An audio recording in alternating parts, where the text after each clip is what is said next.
sparking. Sometimes I think about, does love still exist? Yeah, I have my doubts. On the street, I check out how brothers be living. Yo, let's just say, kid, it ain't no Thanksgiving. We got people shooting dope, ain't never heard of hope. We got others with the gat and the brothers with the fucking scope. As I enter the project center rec rooms, some brothers might see the doom. I see my nigga Paulo, fat pockets of papes. He knows the neighborhood biddies with all the dopest shapes. There goes Rollo with the blowout fro. He's got a gap, hey yo niggas gots to go. No show is live with narrating, fuck Memorex. My nigga Rollo's got a gat at Paulo's chest. One slug blasted out, down boy died. Now show me some love, kid, it sounds like a fucking lie. And yes, you know the struggle goes on. People try to survive, hold on. But we know it's been so long. Pain without a limit, so wrong. Sometimes I think how the world come to this, a place where every man and woman needs a therapist. Mass confusion, people living in delusion, justify all the bullshit through the Constitution. Meanwhile, the masses struggle to survive. I think we're too busy to hear our people's cries. Singles mothers struggle to raise families. Genocide committed through famine and disease. I wonder if these things will ever cease to exist. I know it could if we cease and desist. Giving all the power to the industrialists, giving all our power to the damn commercialists. They see us just as being sheep in this world, that want us to do what we're told like boys and girls. Oh God, I wanna live another day so I can help provide equality and this day. And yes, you know the struggle goes on. People trying to survive, hold on. But we know it's been so long. Pain without a limit, so wrong. Everybody around the globe, open up your earlobe, your third eye, and then decipher the code. Through knowledge, understanding, then bring love into the concept instead of bling bling. Truth instead of biased educational methods. Twisting, contorting God's message of love for every human being. Listen, motherfucker, don't you hear the screams? It's time to do much more than talk, debate, and spread hate. We need to think and at the same time investigate. Understand what our actions may create. Before continuing the cycle we procreate. We can clone humans, but at the same time we can't feed humans. The future of man is actually looming. It's really depressing, it's true. And yes, you know the struggle goes on. People trying to survive, hold on. But we know it's been so long. Pain without a limit, so wrong.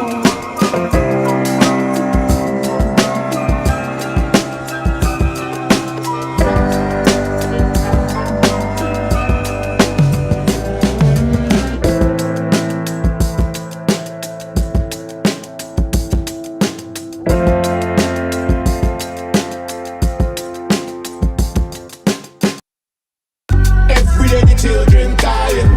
What about the children crying? No, no, no.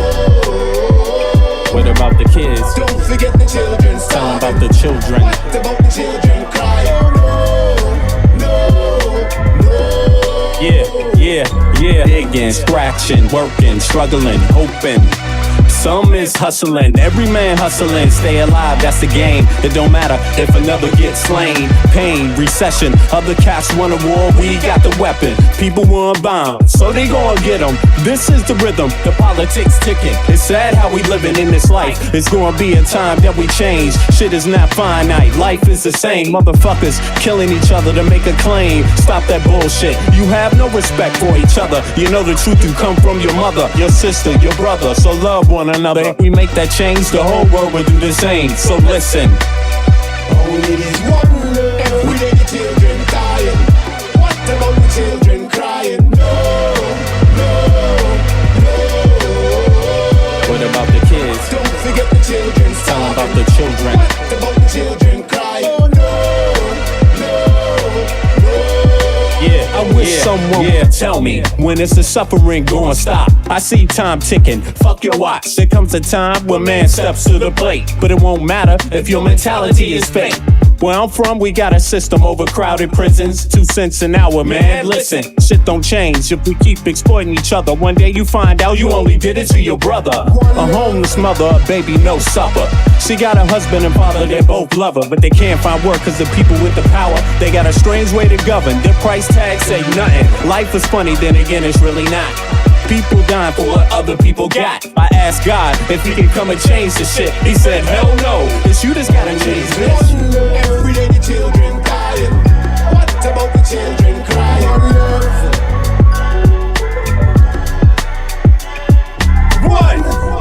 One, two, 1, 2. Yes. It is a wonderful Saturday, the 4th, July, 08:53 Central European Time. That makes it 02:53 Eastern Standard Time, USA. What's up, America?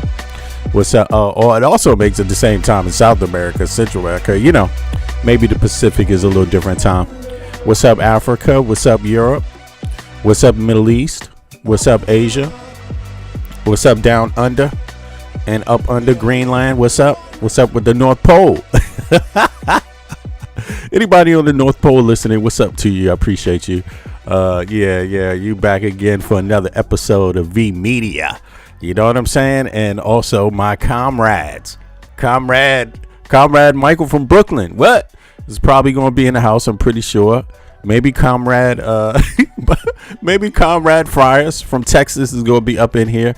We're going to be doing our normally scheduled American political talk. You know what I'm saying? But you're going to get it from a gracious host like myself, an American born and raised in Washington, D.C. 1970, Freedmen's Hospital. Both sides of my family go back to the colonial period. But as a grown-ass man, I live in a great country called Denmark. Big up to Denmark. What's up, Denmark? And big up to Afro Danes. I see Afro Danes are cleaning house. They're letting their presence be known. They don't like colonial art, and they don't like mistakes regarding their heritage either, or their likeness. They don't like, oops, I done it again. They don't want relapses happening, you know. So big up to the Afro Danes that's been out there talking about this jazz festivals, Copenhagen Jazz Festival's usage of this ridiculous piece of, you know, numbskull work. I don't know. Again, you got to live in Denmark and you got to really know Danes really well to know where that mistake happened. That, oops, we done it again mistake. You know what I'm saying? Oh, here I am. Big black monster coming to play the piano. Nightmare. Okay, Saint Nick's little helper about to throw the naughty kids in the slave camp.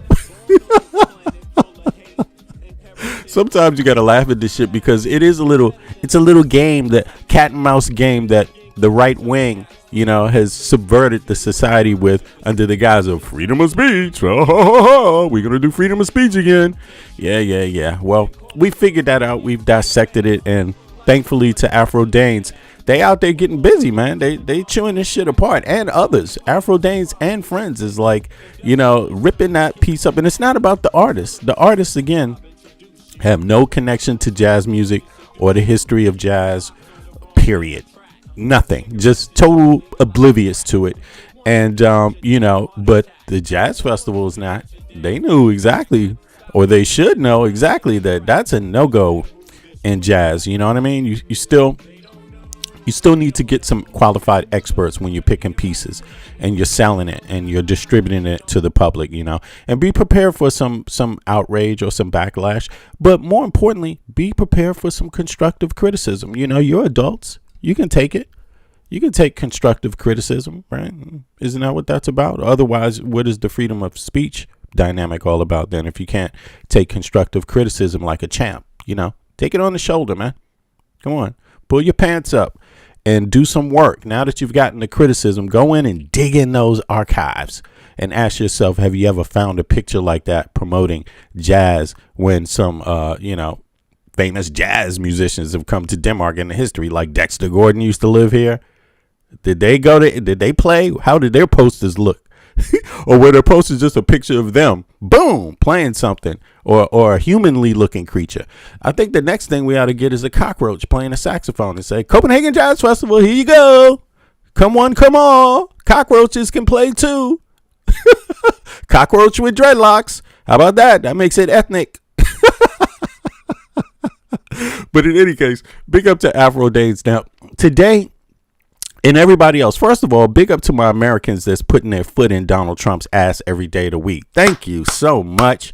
You also deserve a round of applause because don't forget, Donald Trump tried to insult the Danes. And, you know, I'm wondering how those people feel about Donald Trump that like that poster. I'm starting to think maybe you like Donald Trump dissing Denmark. That's what I'm starting to think. Maybe you like the Republican Party hating Denmark. I don't know. I'm starting to think that, like, damn, you may not want to get out there and fight and die for everybody too fast, because you might find out that they have some alternative views. You know what I'm saying? You know, you never know. Some ulterior motives happening. But me, I thought I would just stand up when it's plainly right to do so in defense of Denmark, the country I live in. As an American citizen, I was insulted by the president, and if I was a Dane, I would be insulted too, as many Danes are. And why shouldn't we stand together when something is clearly wrong? When something is clearly wrong and there's loads of evidence to prove it, why shouldn't we? You know what I mean? Unless you want everybody split up into little sections of society. You stay in your place, I stay in mine. Okay, it's your choice. I'm just me. I don't have any power. So I don't decide all of that. But I could give you some advice and some constructive criticism if you could take it on the shoulder. You know what I mean? Like, no problem. But I ain't going to invest all my time in the shit. I got kids I got to love. Got to put some loving on them every day of the week. I got some art I got to mold myself that's not a piece of shit. Okay? You know what I'm saying? And on top of it, you know what I mean? Like, I'm not looking for approval either. So, guess what? I'm also with that one. No. This shit is crazy, man. Oh my God. Let me see something. Somebody got a Danish flag in it. Do I have my glasses on? Oh, I got my wrong glasses on. Hold on. Let me see something. Holberg just woke up. Mount Rushmore, a Danish sculpture. Yeah, you're welcome, America. Yeah. Yeah, I feel you, man. I mean, listen. It's about the behavior, right? It's about the behavior and the logic, you know, and wherever that logic stands, it's just always going to come to bother people and annoy people and harm society, slow society back. You know what I'm saying? So we all know we live in a world that's smaller than it ever was. And therefore we should be smarter. You know, also knowledge is something we can all share in, and we got to do it as good people. Try to do it from having a good heart, and not this. I'm too broken to take criticism type of approach. You know what I mean? Nah, man, come on. Listen, and I know what that's like when a blackface has that attitude, because as a young man, I grew up and I saw some black men that could be negative. Not all, of course, but there's a small segment that could be incredibly negative about life, negative about everything they encounter, and never really listen to other people. You know, so I know what that behavior is like, even if it has a different color on it. You see what I mean? So we all have some examining to do. And I think everybody, if we keep it real, we all know when somebody's just trying to be a good person and being an equal, right? Being a loving, sharing, and equal person in society. We know what that feeling is like, because none of us are better than each other. You know, nobody's better than anybody. We're all just the same, have the same rights, all come from a background of suffering, all come from a history with a lot of trials and tribulations in it. You know what I'm saying? So we should be able to understand that and move beyond those simple little, you know, segments, those barriers, those segregated aspects of life. You know, come on, fuck all that, man. It's too late for that. But in any case, today I want to celebrate Mamdani, because again, every day it's Mamdani Day, because he's got these people shook in the United States of America. Shook. They're like, God damn, it's an invasion, communist invasion. They didn't say that when Putin was all up in the White House, though. No communist invasion there. No red carpet. They didn't say that when Putin came and landed in Alaska and Trump bent over his back and rolled out the red carpet for us. No communist invasion there. No communist invasion when they just bombing Ukraine. None of that. Nope. No. But when a resident of New York City gets voted in by the multitude of New York City, even Jewish people voted for him, there's that segment of the American society that's just too hard-headed to take constructive criticism. And they expose themselves because they speak. They speak, and other people write down their comments and shit and do comparative data and say, damn, well, the last time a motherfucker said a comment like this, who was that? Then they go in their database and they say, aha, here it is. It didn't make any sense then either. Voila. Why are you making comments like this? Why are your responses this way? I mean, you're living in the age of technology.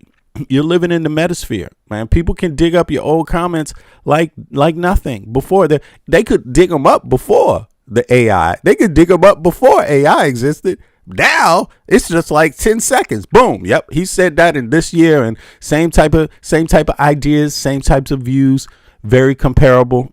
So people get an opportunity today, because the data is so available, to choose their path. See, today, the future won't really be an accident. If humanity falls, it will be because humanity is a stubborn piece of work. That's the only reason. If anybody's society falls, it's only because they're a stubborn piece of fucking work. It's too many stubborn asses. Let me see. V, did you hear what is happening in Venezuela? The kids are being kidnapped after being rescued from the rubble. No, but I did hear there was an earthquake, and I haven't been following it too close, but I did hear there was a devastating earthquake, and I did hear there was a lot of countries coming with aid to Venezuela. But I haven't heard more than that, but I'm going to look into that. Thanks for sharing that with me. Yeah. Okay. Let me see. Patrick says, look up, demarcation of California on Google, bro. It's real hilarious. And even the government has commented on it. Listen. Yeah, I have, look, man, I'm like this. If we can get rid of this small segment of Danish society, and it's a small segment, it's not a majority, it's not half, but this little hard-headed little element that we have it also in America, it's just a lot more by mass. By mass, we have more because we got more people, right? But there's a segment in the U.S. that is similar, and they try to drag everyone down using divisive means. If we could get rid of that little segment, I'm all for it. I'm all for Denmark taking over the U.S. I'm out there. I'm a champion of the Nordic model every day as an American living in Denmark. I speak about it daily. I'm breaking down the data. I think I might be one of the well-known expats on the internet that has contributed to the conversation. I might be one of the, top 5. I'm not bullshitting you, because I should have started my YouTube channel years ago when I did my documentary on the Danish healthcare system. But that went viral in the U.S. That was during the 2016. It went viral in the 2016 election. Yes, it did in the U.S. because Americans wanted to know from other Americans that live abroad what the healthcare system is really like, because they don't talk about it on Fox News. They don't talk about it on CNN. They don't talk about it on MSNBC. So, so I'm doing my part for the Nordic model. And I hope Nordic people recognize that, because it's not about us, our ethnicities or anything like that. It's about good people. It's about good people. What would the Nordic model be without good people standing up for it? You know what I'm saying? So it's going to take just good people, period, to stand up for things that make sense.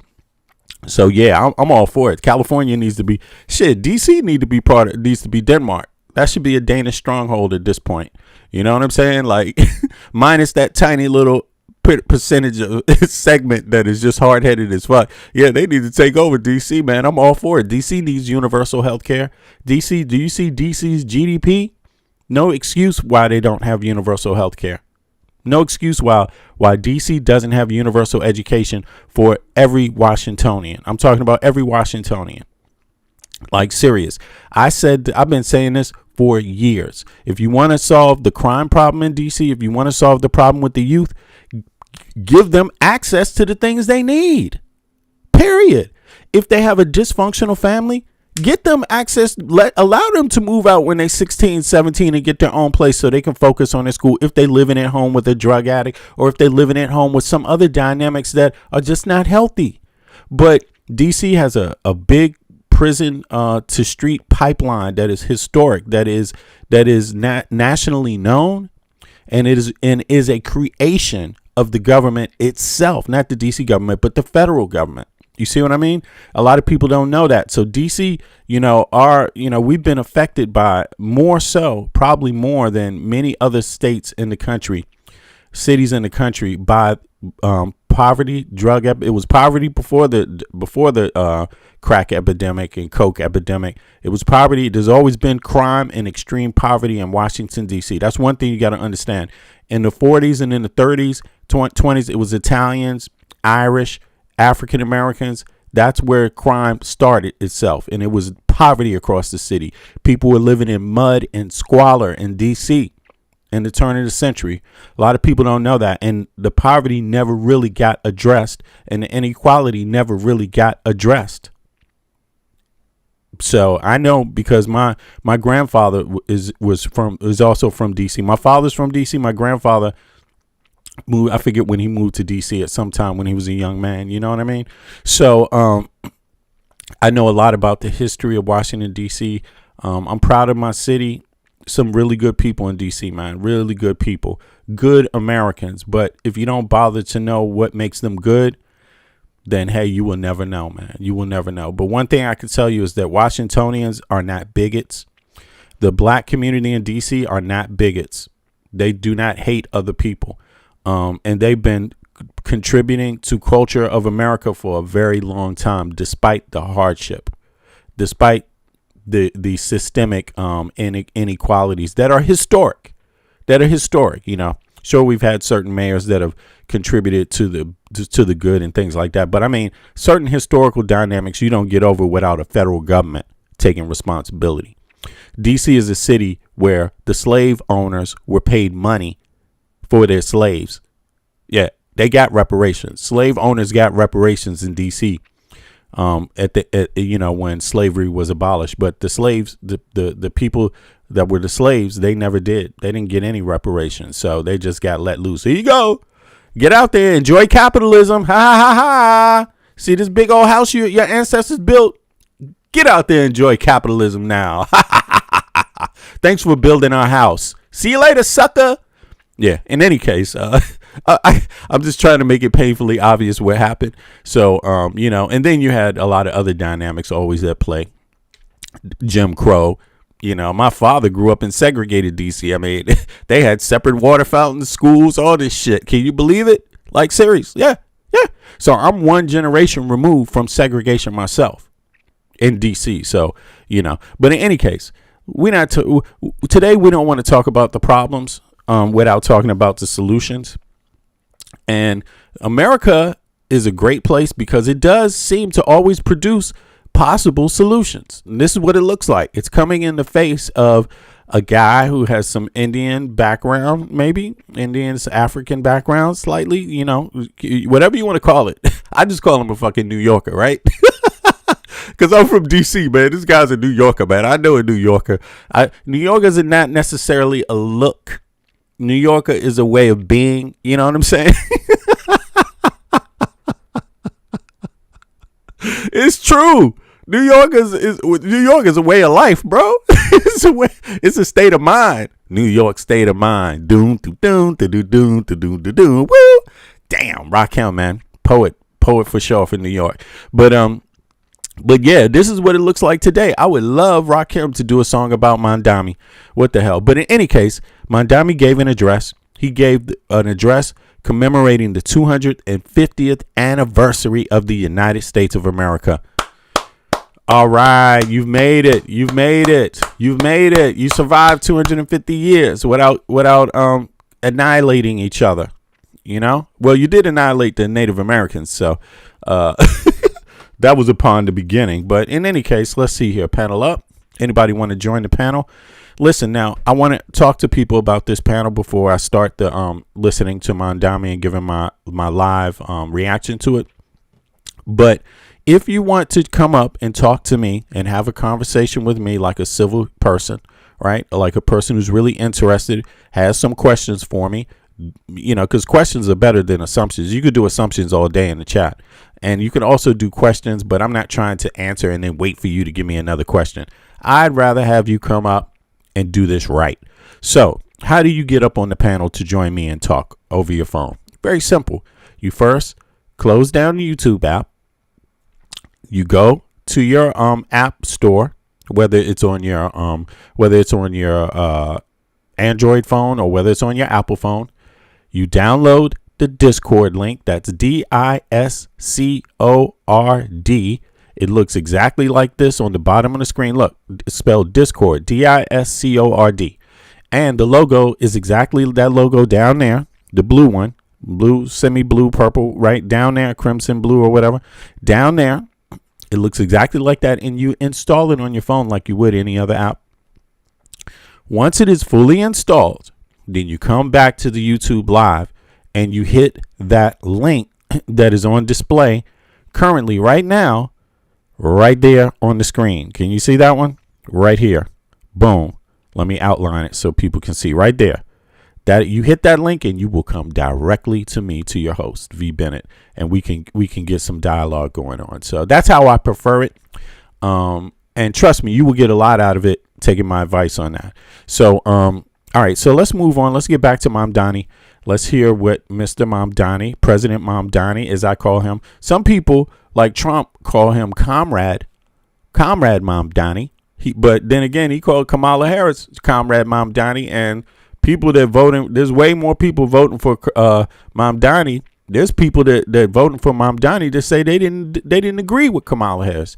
They saying Kamala Harris didn't get off her centrist high horse and hear the people of America. So I don't know how that makes them both comrades or both communists, but in the American rich oligarch dynamic, everyone's a comrade, everyone's a communist if you want some of your tax dollars to be spent on everyday people. If you want some of your tax dollars to be spent on your ass, then you're a communist in the United States. It can go to the rich all you want. It can subsidize the rich all you want. And then you're a clean capitalist if you get taxpayer dollars to subsidize your private corporation and become a trillionaire. Go figure. Of course, that doesn't make any sense, but that's how the Americans sell that story over CNN, over MSN, over Fox News. Yeah, that's how we sell it in the United States. We break the rules on these things because a lot of us don't know the difference. So don't forget, Denmark's a socialist country.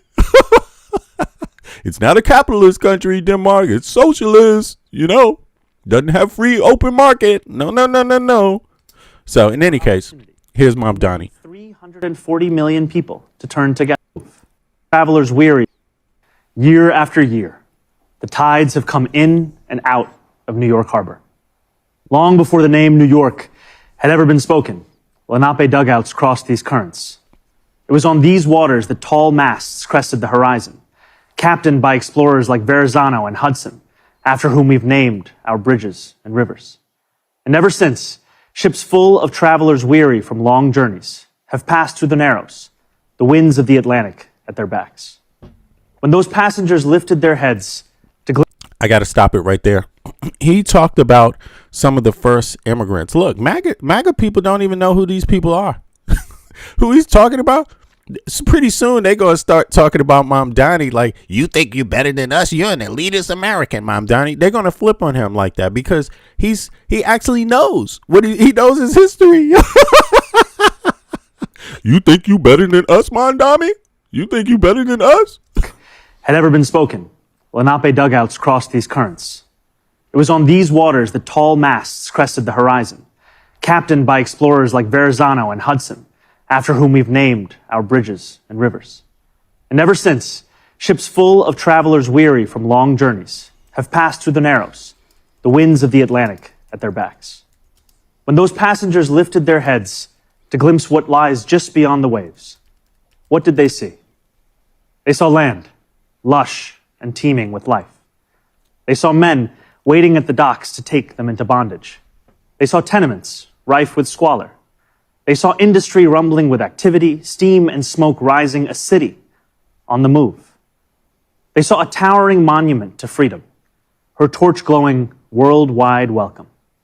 They saw New York City. They saw America. Tomorrow, our nation marks 250 years since we declared our independence. 250 years of a grand experiment in self-governance, an experiment so audacious that some in 1776 doubted it would last more than a few years, let alone a quarter of a millennium. From Lexington to Los Angeles, Selma to Seneca Falls, Morrisania to Midwood, Americans will come together for a day, just as we do each year. Families will gather around the grill. Fireworks will fill the night sky. This will be no ordinary day of celebration. 250 years presents a rare opportunity for more than 340 million people to turn together, both towards one another and towards ourselves, to take measure of who we are as a nation. When we look at America, what do we see? Here at City Hall, as I sit behind George Washington's desk, alongside new Americans who came to this country, I cannot see all of America. But like so many who came before, I can see New York City. The city I see today looks very different than the one that greeted George Washington. In July of 1776, our city simmered under the yoke of oppression. The British had imposed a colonial rule so repressive that 250 years ago, 80 miles south, a small group of newspaper editors, farmers, and soldiers signed their names on a document declaring truths that feel self-evident now, but were revolutionary then, establishing the ideals our nation still strives to fulfill. The British did not take it well. War broke out, and that August, as the largest battle of the Revolutionary War unfolded in Brooklyn, batteries on Governor's Island took aim at British ships anchored just offshore. We were outgunned, we were outmanned, and we were soundly defeated. After only a few months, it appeared our fledgling attempt at democracy was on the precipice of collapse. But that night, with the moon overhead, thousands of our soldiers silently climbed into ferries and flat-bottom boats and escaped to Manhattan. The Continental Army survived to fight another day. Independence may have been declared in Philadelphia, but it was rescued in New York City. George Washington was the last to leave Brooklyn. All right. Right now, the chat is open, right? It's open. So that means anybody can be in the chat. But I'm going to ask everybody a question. That's part of the rules of my chat.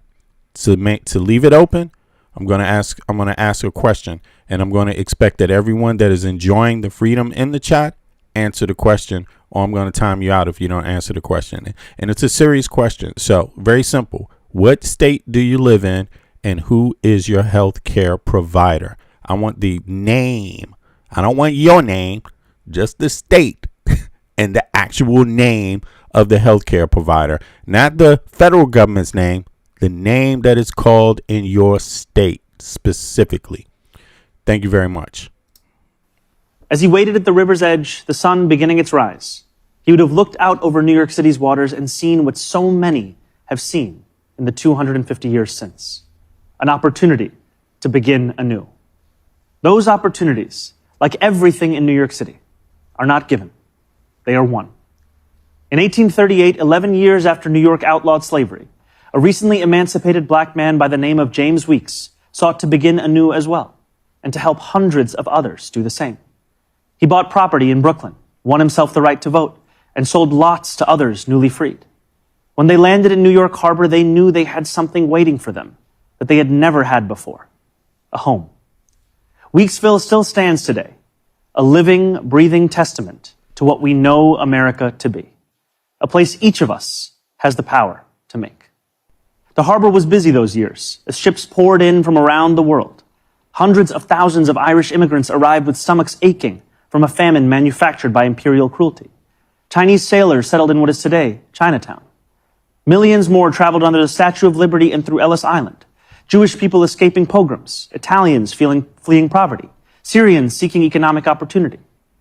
Each of these new arrivals peered through portholes onto a city that was changing as fast as the nation. They saw merchants peddling their wares on the docks, streets being laid out on a grid, buildings rising into the clouds. They could not yet see the nativism they would face, the jobs they would be refused, the landlords who would not rent to them, and the abject labor and living conditions they would withstand. But no matter how much smog hung over the harbor, they still saw an opportunity to begin anew. Over the years that followed, despite laws enacted by the federal government to bar their entry, despite sweatshop fires that killed hundreds of women, despite riots aimed at their very existence, immigrants made homes here in New York City, and they helped to make New York City. That legacy of every generation of Americans insisting that the right to life, liberty, and the pursuit of happiness extends to them too, is no relic of the past. It carried millions of Black Americans north during the Great Migration. It drew hundreds of thousands of Puerto Ricans to New York City. All right, I could see Kepper's son didn't actually enter the company. He didn't enter in the state. So there you have it, buddy. All right, no problem. It's okay. The chat is still open for everybody else. As long as you answer the questions, it's good. I'm asking and I'm watching to see who puts in, who actually answers the state and the healthcare provider they have in that state. That's all. After the Second World War. It invited countless others from the West Indies and South Asia and West Africa and across the world. And it is what brought my family to this city when I was 7 years old. My family did not arrive by boat, although we saw the Statue of Liberty from the window of the plane. Even from the air, we could make out the promise of America, the promise of the beautiful patriotic work of rendering America, year after year, a little more faithful to its founding ideals. There is a term so often used to describe our nation and those who have shaped it: American exceptionalism. American exceptionalism, the conventional wisdom tells us, makes our freedom a little more free, is how we dug the Erie Canal and irrigated the West, is why children in faraway lands grow up dreaming of one day moving here. And yet the irony is that the story of America has so often been written by those who were told by others with power and influence and wealth that they were anything but exceptional. For generation after generation, we have been told that when the world has sent its people to our shores, it has not sent its best. It sent Puritans and Sikhs and Quakers and Muslims and Jewish people who were banished for praying the wrong way, worshiping the wrong gods, angering the wrong people.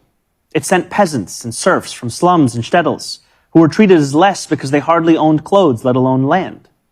It sent immigrants from whom power was something someone else had. We are told that America is exceptional because we are richer, stronger, more powerful than everyone else. The truth, my friends, is that America is exceptional because here, nothing is fixed into place. The frontier may be closed, we may have walked on the moon, but the work of fulfilling the values first enshrined in the Declaration of Independence, that work endures, and it belongs to us all. It belongs too to our newest Americans, those standing here with me today, all of whom were recently naturalized. Nearly a decade ago, I too felt what you feel, the joy of no longer being just a New Yorker, but an American too. You each hold a special power, the power to determine what America means. The powerful have always known their answer. America, in their view, is an arena of supremacy, where only a select few are allowed freedom, where not all are created equal. America, if you ask them, becomes less the more people it welcomes. America, they will tell you, belongs only to those with the right accent or the right shade of skin. The rest of us, they insist, should be grateful for merely being allowed to visit. How small they are, how weak, how unoriginal. At every moment in our past, those who led through exclusion and isolation have tried to win power and enrich themselves by turning us against one another. Division is the oldest trick in politics and the cheapest. But time and again, including 250 years ago, those forces of division have been vanquished by the forces of progress. As Thomas Paine once wrote, "This new world hath been the asylum for the persecuted lovers of civil and religious liberty. Hither have they fled." And yet today, too many of our leaders do not believe in a vision of this nation as an asylum for the persecuted, but rather as one that persecutes those seeking asylum. As we mark 250 years, what do we see? We see a city of contradictions within a nation of contradictions. We see the wealthiest country in the history of the world, one where children go to sleep hungry while the world's first trillionaire hungers for more. We see monopolies that dominate every industry and oligarchs who buy elections. We see masked agents terrorizing our streets, eating food cooked by our undocumented neighbors before spiriting them away in unmarked vans. We see a nation whose immense wealth has been built by those with calloused, dirt-streaked hands, those who toil on factory floors and chisel into stone, And we see a nation that has allowed so much of that wealth to be held instead in the soft hands of a precious few. Yes, we see America in a health insurance industry that exploits the sick, but that is not all we see when we look for America. We see it too in the nurse who works a double shift and then stops on her way home to check on an ailing neighbor. Yes, we see America in corporate landlords for whom negligence is a business model.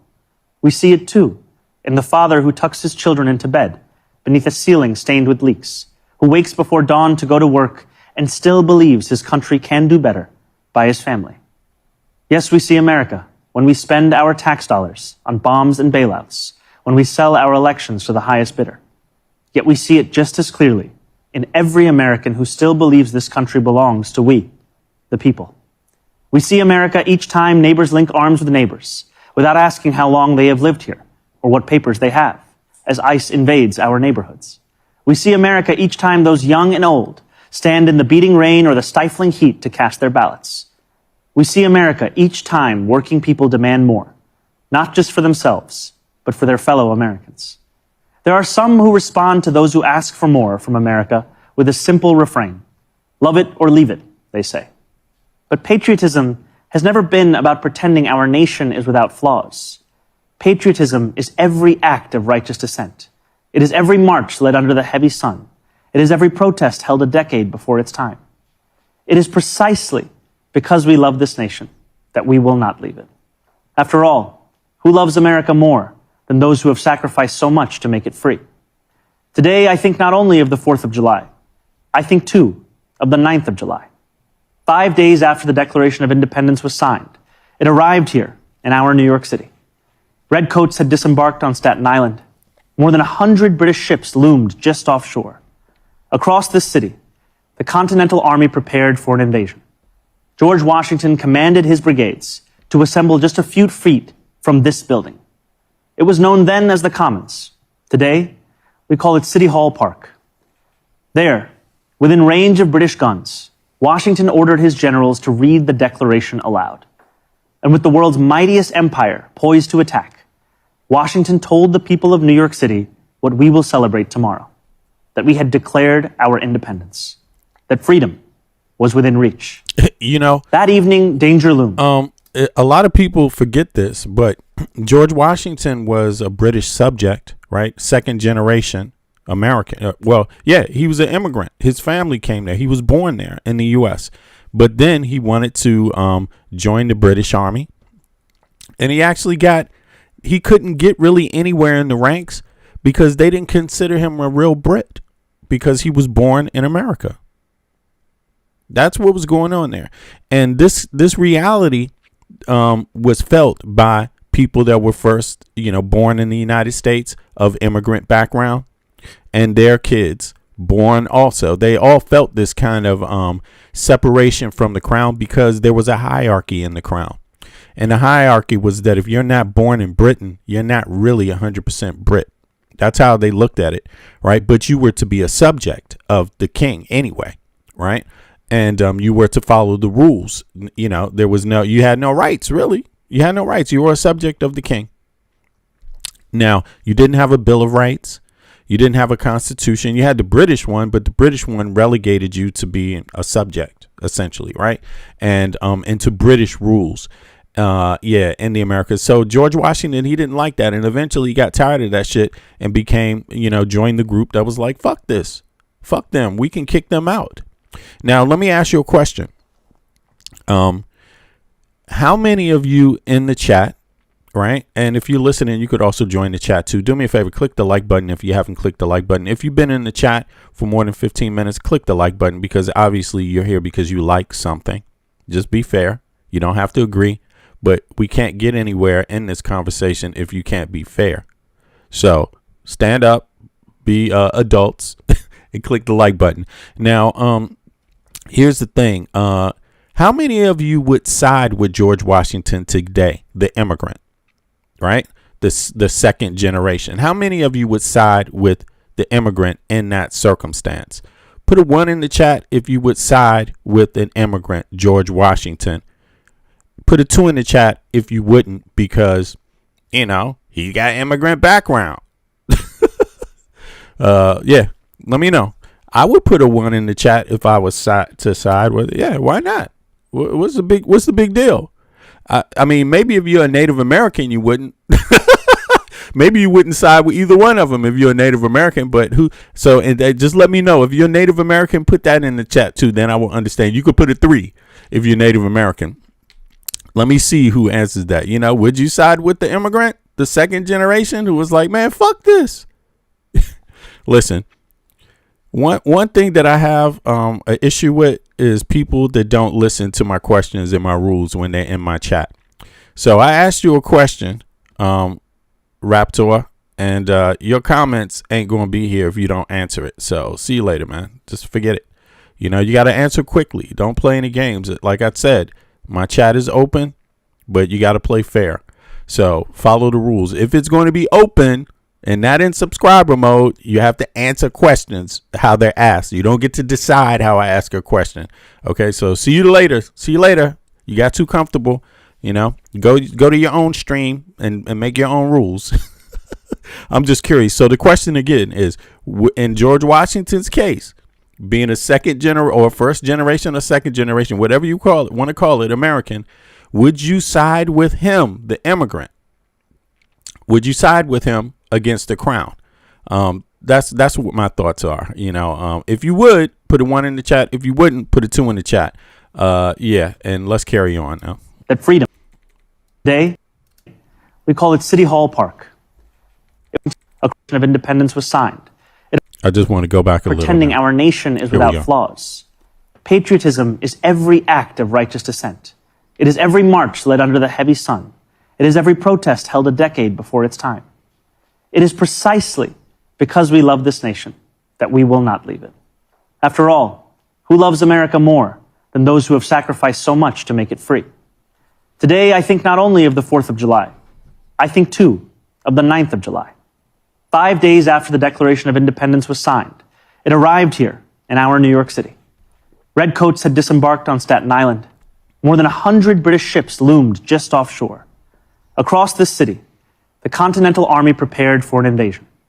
George Washington commanded his brigades to assemble just a few feet from this building. It was known then as the Commons. Today, we call it City Hall Park. There, within range of British guns, Washington ordered his generals to read the Declaration aloud. And with the world's mightiest empire poised to attack, Washington told the people of New York City what we will celebrate tomorrow, that we had declared our independence, that freedom was within reach. That evening, danger loomed. Conflict was not a question, but a certainty. And yet when those early New Yorkers marched toward the statue of King George III that stood in the Bowling Green, a statue they would melt down into bullets for their young army, they walked in unison, grounded not in the pursuit of plunder, but in ideals that for the first time had a name: America. Those ideals upon which our nation was built, they are strong enough to endure any authoritarian regime, but only if we reach for them. Ours is a nation working each day towards the perfection in which it was conceived, a nation striving each day to better itself. Therein lies the work of America, the striving, the bettering, the reaching towards perfection. What a privilege each of us has to live in a nation that every one of its inhabitants can shape. What a responsibility each of us possesses to prove ourselves worthy of all those who came before. What power each of us holds to bring America ever closer to the greatness so many have seen when they looked upon these shores. The greatness that, for 250 years, has been America. Thank you. God bless America. God bless New York City. And happy 4th of July. Interesting. Okay. All right. So let me go over to some of the commentary that they have, Legacy Media has out there on his speech. Let me see. Can I open this up? You know, I found his speech very, very pointed, historically accurate, and pretty, I wouldn't say profound, because I'm used to hearing him speak now. So, you know, I know he's intelligent, and I know he does his homework. I know he actually understands what the United States is and how it was founded, the history, and also what it is just in layman terms to be a good American. I know that already, so I'm not astonished by him speaking so well or having the history down and accurate, right? Or being able to deliver a message that works for everybody. Because look, if it wasn't Mamdani giving the speech, you would probably love it if it was Trump. You wouldn't have any problem. If this was Trump saying it, you would agree. You see what I mean? If this was, many others have made the same speech. Like there's nothing wrong with the speech. You know what I mean? I think what's wrong with it is that it's just the people. It's a cultural problem. People don't. On one hand, we put an emphasis on immigration and we put an emphasis on integration, becoming American, and on the second hand, deep down inside in our gut, we feel bad when people espouse to integrate. And what is to integrate? It's just know the history of the country, know what the Constitution is, know what the laws are for and why they're that way. And I can almost bet that just the fact that there's two women wearing hijabs, is that what that's called on the end on both sides, is like running through some people's spine like, ah, you know? I mean, but I think you kind of gotta not be so petty and get over that, because we watch people dressed up like this every goddamn day. I mean, a nun, look, if that was a Catholic nun, would it make you feel better if it was two Catholic nuns on both ends of this thing wearing their little hijab and shit? Would it make you feel better? I don't know. You know what I'm saying? For some people it would. Just that little difference, even though a person that doesn't know religion at all wouldn't even be able to tell the difference. Like, really? What is the difference, really? So, I mean, I think this is what New York can look like. I don't know by how these people look, their appearance. I don't know their background. Outside of obviously the Muslim hijabs, outside of that, I don't know their background. I can't say what their ethnicity is. Is it Italian American? Because you got to understand, in the United States, we have people that identify as being Italian Americans. We acknowledge that. Italian Americans. We say that all the time. Many of these people speak Italian, right? At home, eat its quote unquote Italian food or their version of Italian food, wherever their ancestors come from. We have people that identify as German American or Danish American and carry different cultural traits with them. You know, it may not be verbatim exactly how it is today in their ancestors' countries, right? But it could be something that is very similar, right? Or it goes along with that tradition. Now, so I can't really look here and see what's going on. I can't look at it and know what's happening back there, right? Now, let me go over to this image real quick and then kind of pan to the left and right and see if I can see anything. Yeah, like there we go. Who's there? There could be anybody. There could be some Swedish ancestry back there. There could be what is it? Indian, maybe to the right. Maybe that's not Muslim. Maybe that's Indian. Is that an Indian woman there? I don't know. I mean, don't get me wrong. There could be Italian woman there or a Hispanic woman. I don't know. In the middle, right, with the flag there in the center, right of Mamdani. Then let's go over to the left. Yeah, let's look at the left here. Is there? Maybe there's an African American woman, a Caribbean woman. I don't know. Who's that in the back? Is that German American or Ukrainian American, Russian American? Who knows? Yeah, in the middle. I don't know. Is there you would have to guess, right?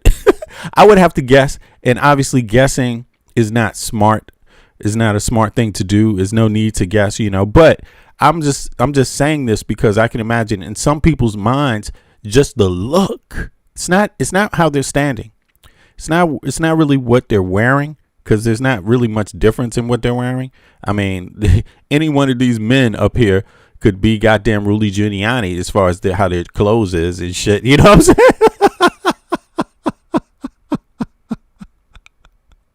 I mean, does Rudy Giuliani dress better than this man in the center wearing the flag? I mean, this dude could be dressed like Marco Rubio. What the fuck? Hey, Marco Rubio, he's of Cuban descent. I mean, I don't know. I'm just trying to make the best out of it that I can.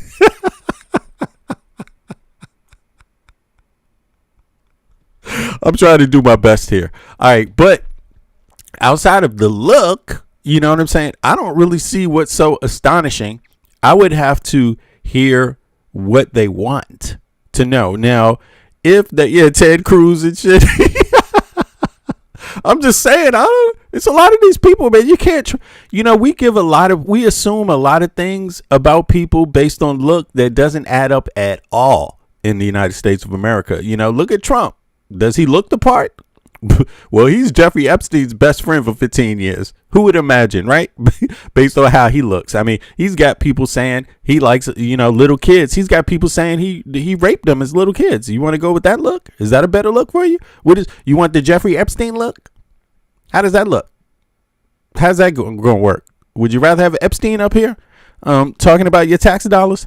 Ask Patel. Would you rather have him? You know what I'm saying? Like, really? I mean, I'm just saying, let's keep it real. So for me, I'm not for the look. I don't care about the look. I'm not going to insult anybody.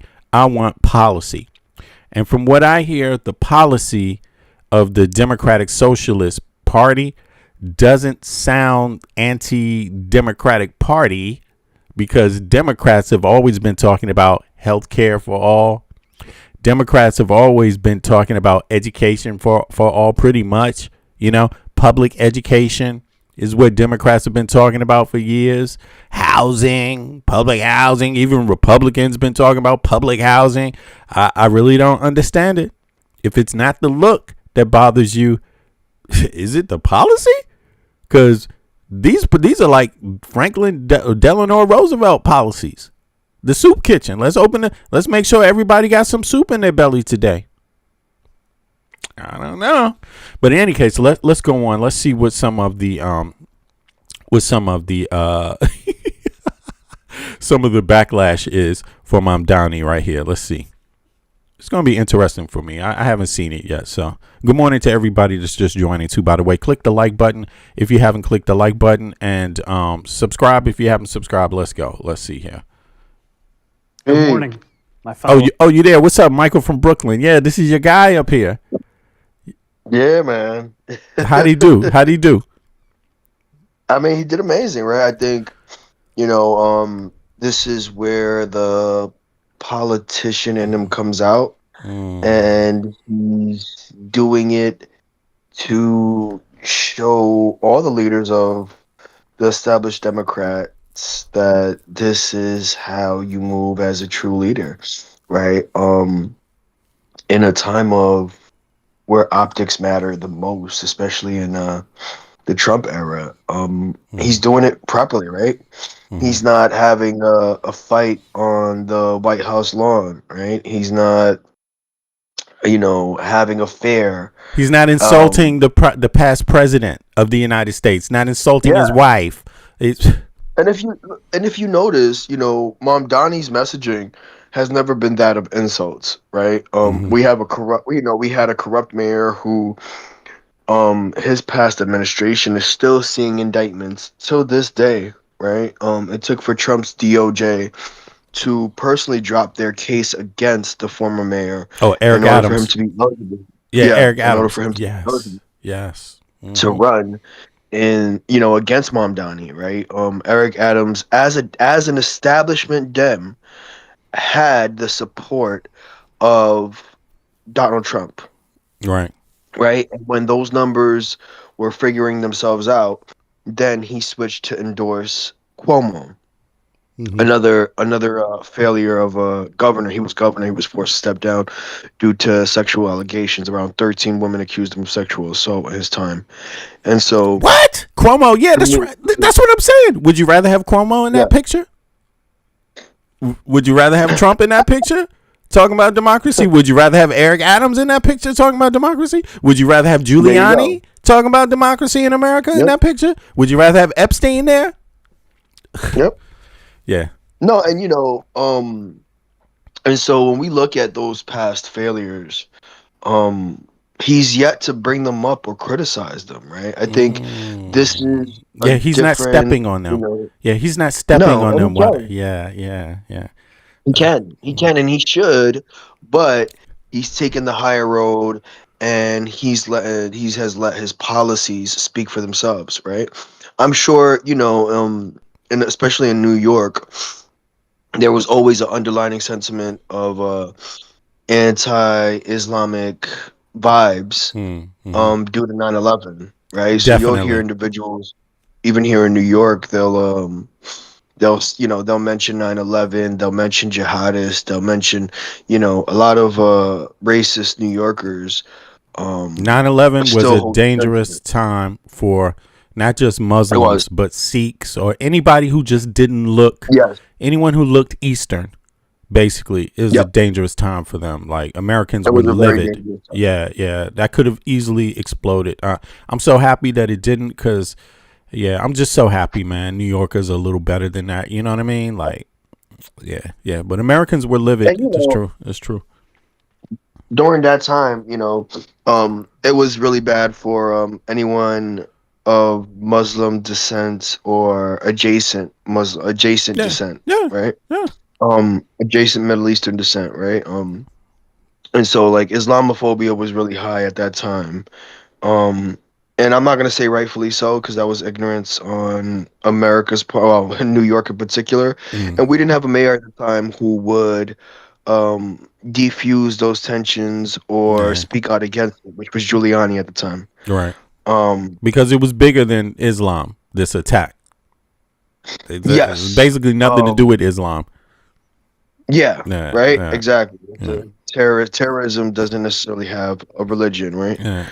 Um, And so for him to, because I remember that time very clearly. I had a good amount of Muslim friends, and they were ridiculed, beat up, Mm, bullied. And so to see how far New York has come, and mm, but you still have those sentiments amongst, some older racist New mm. Yorkers, right? So I'm sure Yeah, they him don't as a New know. Yorker. They don't know Islam. Islam is not one thing. Number one, and Islamic people aren't one thing either. And Islamic culture can vary, and Islamic history can vary.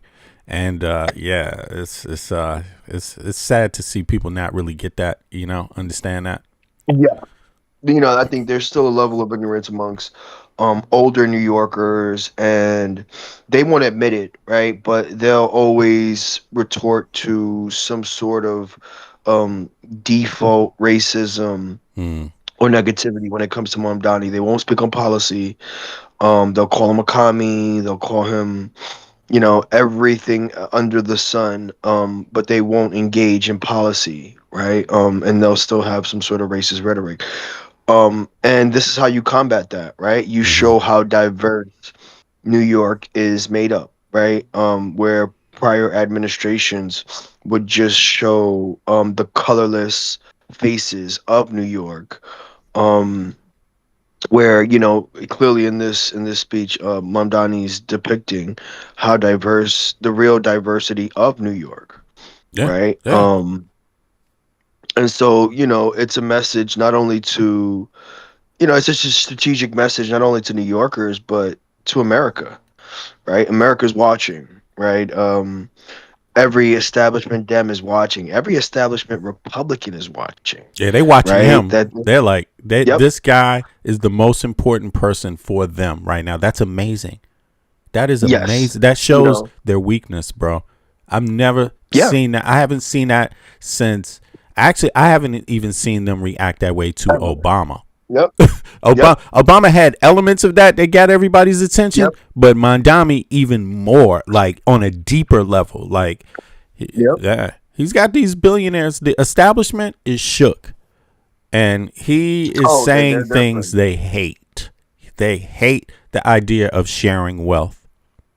They hate the No, they idea do. of wealth equality And you can, for you see the Americans. rhetoric For Americans, though, throughout New York. that's the crazy thing, right? Yeah. How could you hate the idea of wealth equality for Yes. Americans?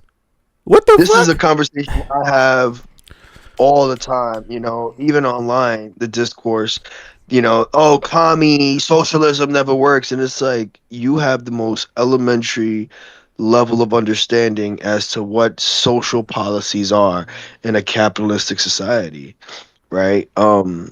And he's showing, that it is capable, right? Like we're capable of achieving so much in terms of quality of life, in terms of nationalism and patriotism by giving a quality of life supplied by the taxpayer dollars, right? I think we're in an era of transparency when it comes to politics, especially after and during this current administration's stranglehold on American politics, right? I think the direct combat to that is transparency, right? I think we went from, a semi-transparent government in yesteryears before the MAGA movement and before Trump, and America as a whole hoped to have a difference in politics and saw that hope in Trump, and some still do blindly. Obviously you're ignorant at that point, but I do think there's a certain part of the Republican movement or just conservatives in general in America who are coming to terms with the lack of transparency, corruption, and blatant lies of this current administration, and are looking across the aisle and anywhere to be able to find that. And Mamdani's just a perfect example of that, right? Yeah, man. He's not your average propped up establishment Dem anymore, right? He's not your average politician. You know what he did? Right? And I think He studied their weaknesses, and Oh no, they know that, he's a great. and that's why they He's reacted great. this way. So instead of blame Mamdani, why don't you fix your weaknesses? He wouldn't even exist if you fixed your weaknesses. You have all the power to fix your That's the whole weaknesses. thing. It would diminish their power, right? It would diminish their over monetization of American citizens, right? Because that's what it would take, right? You would have, again, the grift is up, and Mamdani shows that the grift, right? Even on the left and most definitely on the right, the grift is up. You are no longer allowed to just give false promises and not follow through on them. And if so, your political career will be cut short. And Mamdani at 35 years old, let's remember that's another issue that the DSA tackles is the He's age young. issue. Yeah, he can be around for He's a while. All of the DSA members are young, and let's remember that a Bernie Sanders is a staunch supporter of the DSA movement. It's a fairly new movement, Yes. but even Bernie Sanders himself is not a DSA member, right? No. AOC is a DSA member, right? So when you look at the political landscape, it's showing that younger politicians who need to be inserted into today's politics are upsetting the status quo, right? Especially on the Democratic side. That's this thing about the DSA and the youth issue, the gap between the establishment Dems and Republicans, and then the DSA having a lot of youth. Look, in Denmark, man, the youth are heavily involved in democracy and politics. Yep. The youth, Yep. and I think that's why Denmark is very progressive. Largely Denmark is an extremely progressive nation. Like no doubt about it. But when we look at the U.S., we're lacking progressive policy. And what I mean by progressive policy is just policy that works for the living beings, for the humans. Like for the people that are your society. There's nothing for young people in the United States, bro. They've been gutted out. They can't get a home after college. They can't even afford fucking education, bro. They can barely afford to keep a roof over their head. Every cent that they make goes to rent. There's nothing left. And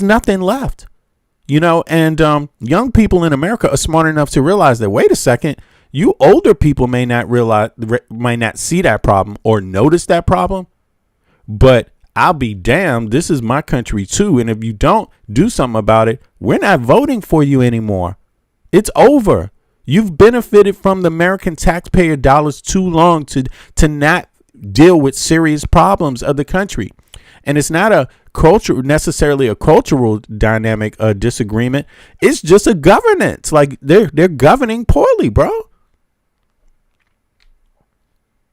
Did I cut you off? They Uh, definitely no, they definitely are. And I think, I think where the fear mongering begins and the actual literal fear from both the Democrats, established Dems, and most definitely all of the Republicans, no matter where you land, is America, and especially a capitalist city like New York is now seeing that they can no longer rely on the myth of communism, on the myth of what socialism is, right? This yeah. Red Scare tactic that both establishment Dems and Republicans live by is now being shattered, right, by Mm-hmm. this progressive democratic socialist, which means under a capitalistic democracy, you run heavily on social policies which benefit the people, right? Social policies. Yeah. Whoever doesn't understand what social policies versus socialism is, go look it up. Hey, And the look. summary of that is an economic structure Uh, based on socialism versus economic policies that are social policies that offset capitalism. But go ahead, V. Well, yeah, and if you don't want to make policy that reflects a certain demographic, then why do you want their tax money? Stop asking them for tax. Stop asking young people for taxes if you don't want policy created that benefits them. Like, what is this? What is it? Well, it's the rhetoric, right? You don't have to like poor people. You don't have to like poor people. You don't have to like middle class people. But why do you want them paying taxes into a healthcare system they cannot afford to even access because the copays are too high? That makes no sense. You're literally getting money from people that can't access the system. Like, that makes no sense. Yeah, man. Yeah, I'm sorry, bro. I'm sorry. Yeah, go ahead. No, please. I just think that, the big Red Scare and the illiteracy when it comes to political science and the nuances of socialism versus social policies is being shattered with Mamdani, right? He's challenging the status quo. He's eliminating the perception of what social policies are versus socialism and communism. You can use whatever ad hominems or mis mis defined words you want to against the DSA and Mamdani himself, right? Mm-hmm. He's shattering that through literal management, through actually putting in place policy and not stooping as low, right? I think, Yeah. He's not giving that's where He's not giving he's not giving moderate Dems or centrist politicians or right wingers an escape hatch. He's not insulting their wives. He's not insulting their children. He's not attacking them theoretically. No, he's just saying, guess what? The ball I'm delivering here. Now the ball is in your court. Decide what you want to do. Do you want policy that matches mine? Or do you want to talk about insults and theories about communism and socialism and things you don't really even want to have a conversation about, and things the American people don't want to have a conversation about, because you ain't going to, if you want to learn about communism and socialism on or democracy for that matter, or capitalism in an in-depth way, you better get your ass into a class. This is going to take a while. No, it's going to take a couple of years of study, some effort. It ain't going to just be like, well, had the conversation. Now let's. People want to know about food and water and shit and rent right now. They don't want to fucking know about your theories about communism. it's the truth, You know what I'm and even myself, right? It took years to learn the nuances of political science and economic structures and how those two, coincide and how different countries are ran, right? here in America, we have such a naive way of thinking when it comes to that on a basic level, because a lot of these things aren't taught in your primary school, right? Mm-hmm. And as an adult, even if you do go to college and you don't necessarily take these classes when it comes to both, right? Economics and political science. If you don't take these two or have any sort of majors within those subjects, you are essentially ignorant, Mm-hmm. especially when it comes to America. You're ignorant on what those things mean and how those things function. It took me as a functioning, literal college graduate adult to be able to take that time independent of what I've learned in school to learn what those nuances are, right? To be educated and learn that on my own. And thank God for this current day and age in terms of the information age and, how we're able to source information Mm-hmm. you know and so Americans, and especially young Americans, are educating themselves on that, right? So this big red scare no longer intimidates them, right? This big red scare, they don't fall into those lines. And even anyone 40, mid 40s and under, they can't be fooled, right?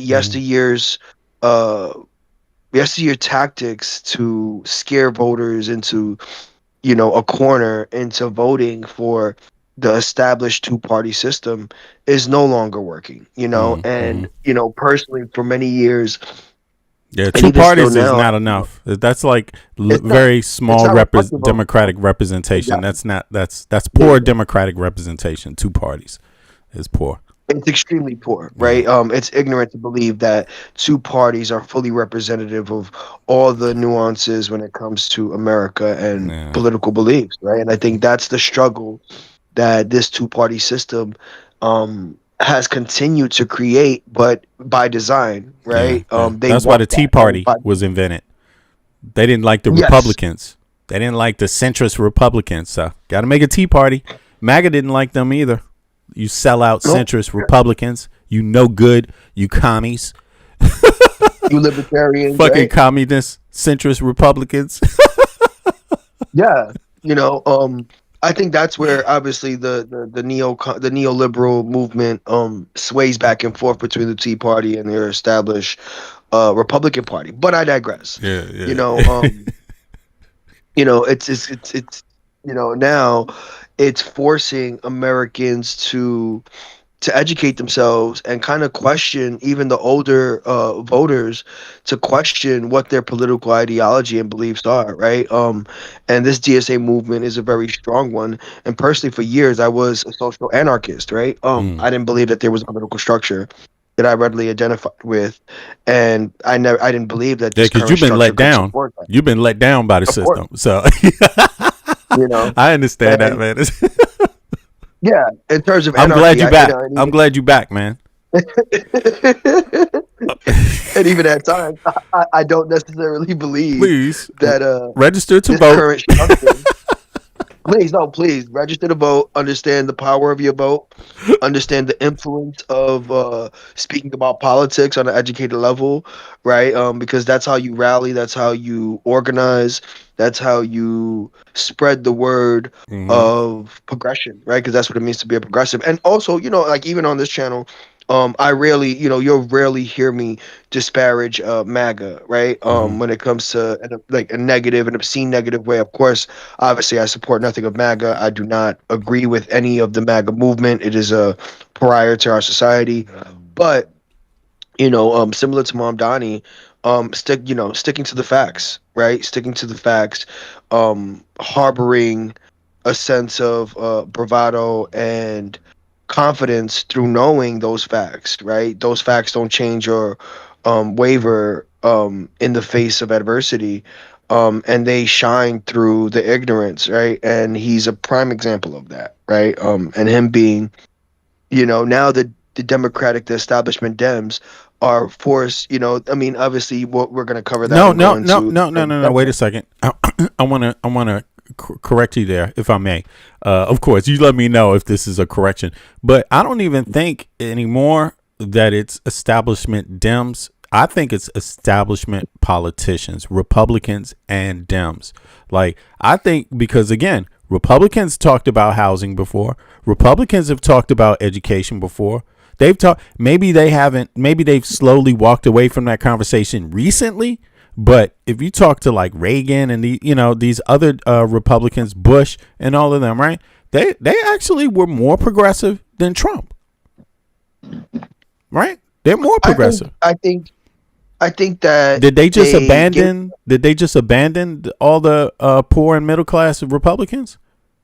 Well, whenever any establishment Dems or even the establishment Republicans, I just think it was always used as popular rhetoric, right? A dog whistle to working class Americans, while none of their policies reflected that. None. I think the closest thing to that, in terms of establishment.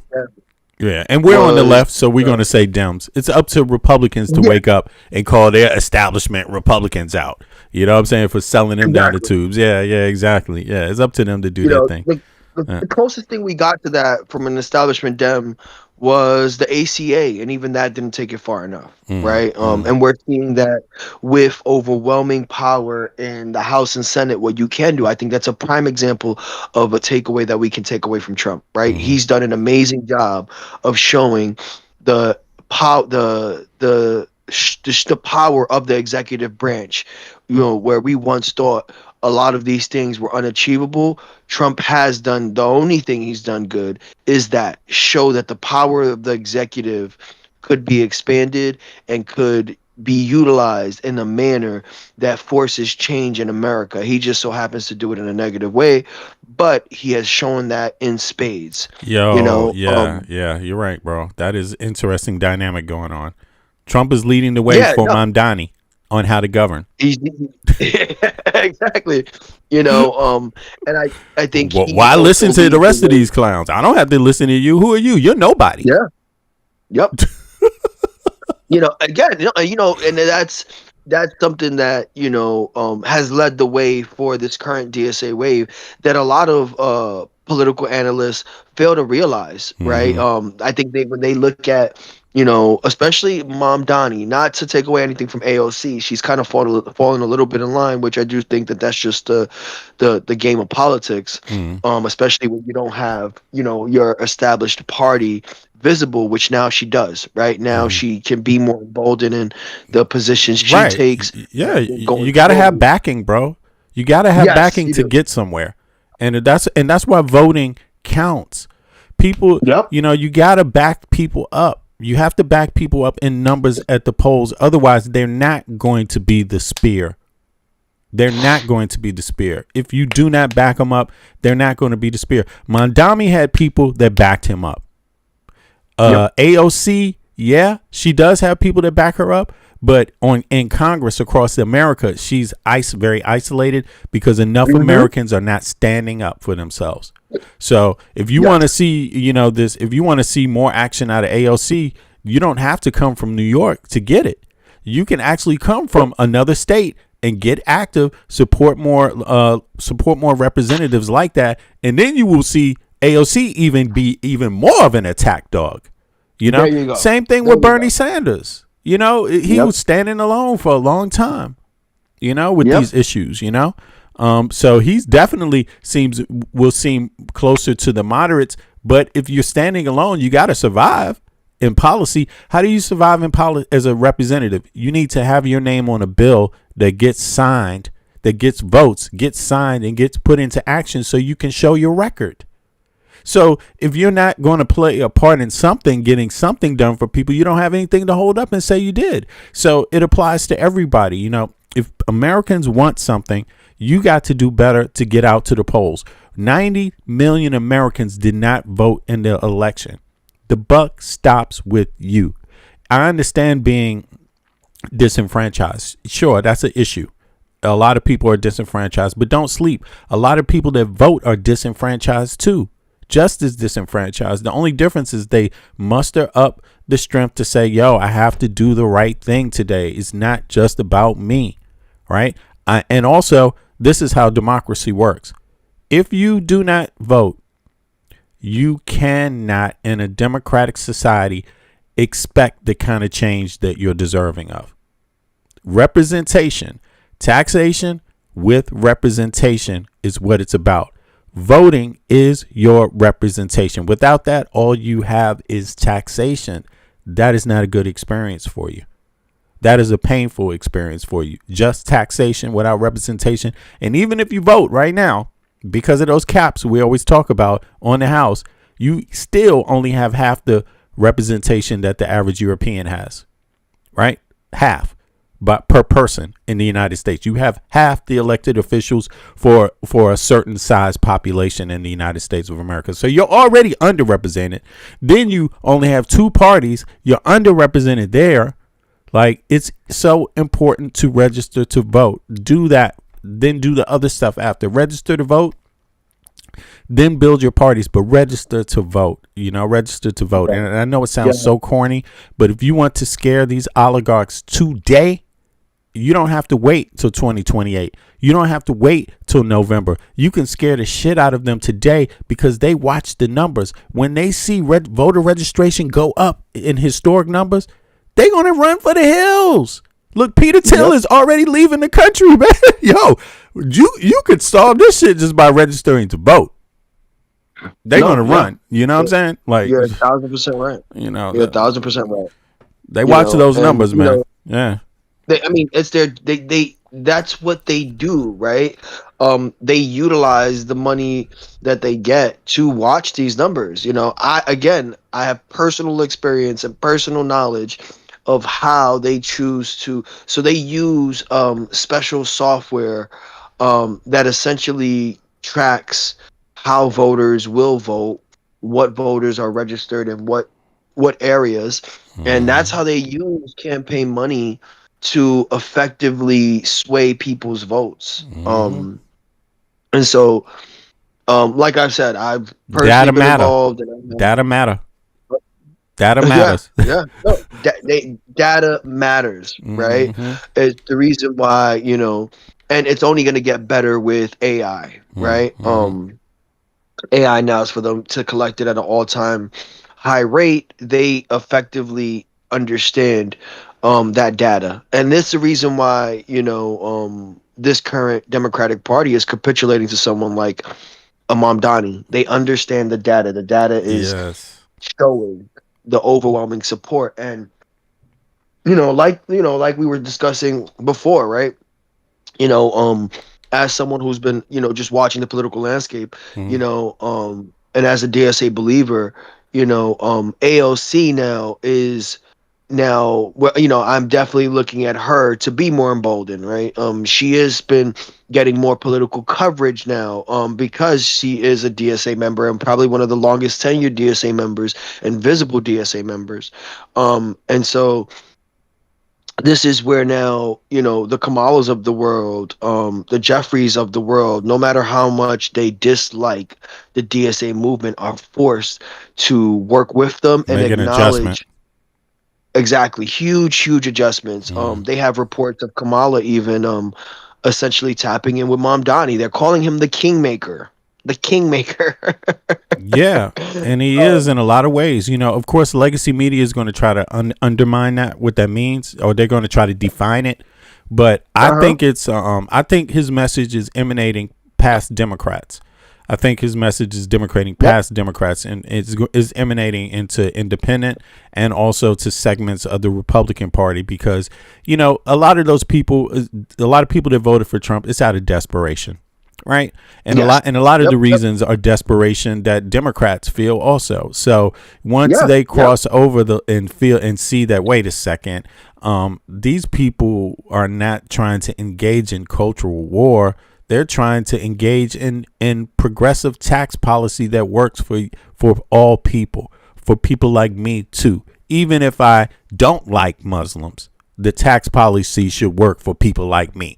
And that's something they've been kind of tricked out of, right? They've been forced to only choose the culture war and no tax policy issues. Nothing about rural areas, nothing about suburban areas, infrastructure, nothing about urban planning, infrastructure, nothing about clean air. I mean, they've just been dumped on, man. They've been dumped on. But yo, let me hear I want to hear some of the legacy media commentary. You want to say one more thing before we get into this? Let's continue. Let's continue. We'll play off that. Go ahead. All right. Let's see what they got to say about Mamdani here. Americans. This is MSN, so MS Now. Let's see, and I want to go through a few others. Of course, Fox too, and then some others. Let's see here. Season after season, year after year, the tides have come in and out of New York Harbor. Long before the name New York had ever been spoken, Lenape dugouts crossed these currents. It was on these waters that tall masts crested the horizon, captained by explorers like Verrazano and Hudson, after whom we've named our bridges and rivers. And ever since, ships full of travelers weary from long journeys have passed through the Narrows, the winds of the Atlantic at their backs. When those passengers lifted their heads to glimpse what lies just beyond the waves, what did they see? They saw land, lush and teeming with life. They saw men waiting at the docks to take them into bondage. They saw tenements rife with squalor. They saw industry rumbling with activity, steam and smoke rising, a city on the move. They saw a towering monument to freedom, her torch glowing worldwide welcome. They saw New York City. They saw America. Tomorrow, our nation marks 250 years since we declared our independence. 250 years of a grand experiment in self-governance, an experiment so audacious that some in 1776 doubted it would last more than a few years, let alone a quarter of a millennium. From Lexington to Los Angeles, Selma to Seneca Falls, Morrisania to Midwood, Americans will come together for a day, just as we do each year. Families will gather around the grill. Fireworks will fill the night sky. This will be no ordinary day of celebration. 250 years presents a rare opportunity for more than 340 million people to turn together, both towards one another and towards ourselves, to take measure of who we are as a nation. When we look at America, what do we see? Here at City Hall, as Oh, wait a second. They didn't give their daggone commentary here? Wait a second. Okay, sorry about that. Wow, what's going on here? I thought they gave their commentary. All right, here, let's go here. Let's go to Luke, and then sorry about that, y'all. Here we go. I don't want to come off like I'm just a Mamdani fangirl or something, because I'm not. I remember when he was running, I had, this old statement he made has resurfaced. That doesn't look good. Is this policy thing actually going to be pragmatic? But then he got into office, and so far, he's been governing like a pretty darn good mayor. And it seems like New Yorkers like it. Approval rating looking good. And he's out there shoveling snow, and then they say he's doing communism. You're like, wait, point to the policy that's so extreme. Okay, maybe some rent freezes, but for a long time, different leaders have tried to use the power they have to regulate rent to get a political boost plus a policy achievement. So it's like, that surely can't be the reason for all of this right-wing outrage. And my point in that caveat is, please, if you find an area you want to criticize any of these leaders, including Mamdani, awesome. But Fox News is suffering way more so than I see your average liberal suffering from Trump derangement syndrome. They're suffering from Mamdani derangement syndrome. And it's turning me into a Mamdani cheerleader, because I see these clips. I'm like, what the heck? Okay, Mamdani derangement syndrome. Okay, so sorry, I got the Fox clip now. I thought CNN. There's not a lot of clips from CNN about this right now on. But in any case, let's hear Luke Beasley's commentary real quick, part of it, and then go over to the Fox News. Let's see. Heck, that's so unfair. If that's what they're trying to levy criticism over, then I don't see a problem here. So let me show you a little speech he delivered while new citizens, or while people were becoming new citizens, being naturalized as citizens. And so he speaks in this moment, July 4th, America's birthday, about what it means to be an American and patriotic. I'll play this clip, and then we're going to look at a few examples of the Fox News reaction. And it's a real head scratcher what they're so mad about. This is just one day after they spent a whole news cycle saying that he was doing communism, because he sent out a boilerplate post saying, hey, our grid's being overwhelmed because of a heat wave. Can you try to keep your thermostats at 78 degrees? Which then we saw tons of Republicans freak out over, even though those same ones had previously asked the same thing of their constituents. So it's not really surprising. The Trump Energy Department recommends the same thing during heat waves, but they acted like it was communism. Very strange. And now this tops that in terms of bizarreness of criticism, because I found nothing that was problematic about this statement. Let's listen first and we'll look at the reaction. We are told that America is exceptional because we are richer, stronger, more powerful than everyone else.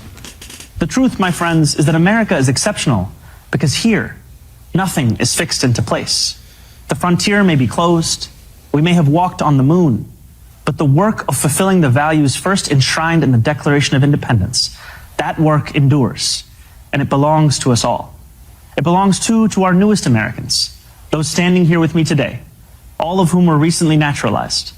Nearly a decade ago, I too felt what you feel, the joy of no longer being just a New Yorker, but an American too. You each hold a special power. If you appreciate this show, please click the subscribe button. All right, let's get past this real quick. Sorry about that. That's Luke Beasley, y'all. He had a little commercial. Let's see here. The powerful have always known their answer. America, in their view, is an arena of supremacy, where only a select few are allowed freedom, where not all are created equal. America, if you ask them, becomes less the more people it welcomes. America, they will tell you, belongs only to those with the right accent or the right shade of skin. The rest of us, they insist, should be grateful for merely being allowed to visit. How small they are, how weak, how unoriginal. At every moment in our past, those who led through exclusion and isolation have tried to win power and enrich themselves by turning us against one another. Division is the oldest trick in politics and the cheapest. But time and again, including 250 years ago, those forces of division have been vanquished by the forces of progress. So what was the problem? Zandami. What was the problem? Was it just that it came out of the mouth of Zamdami?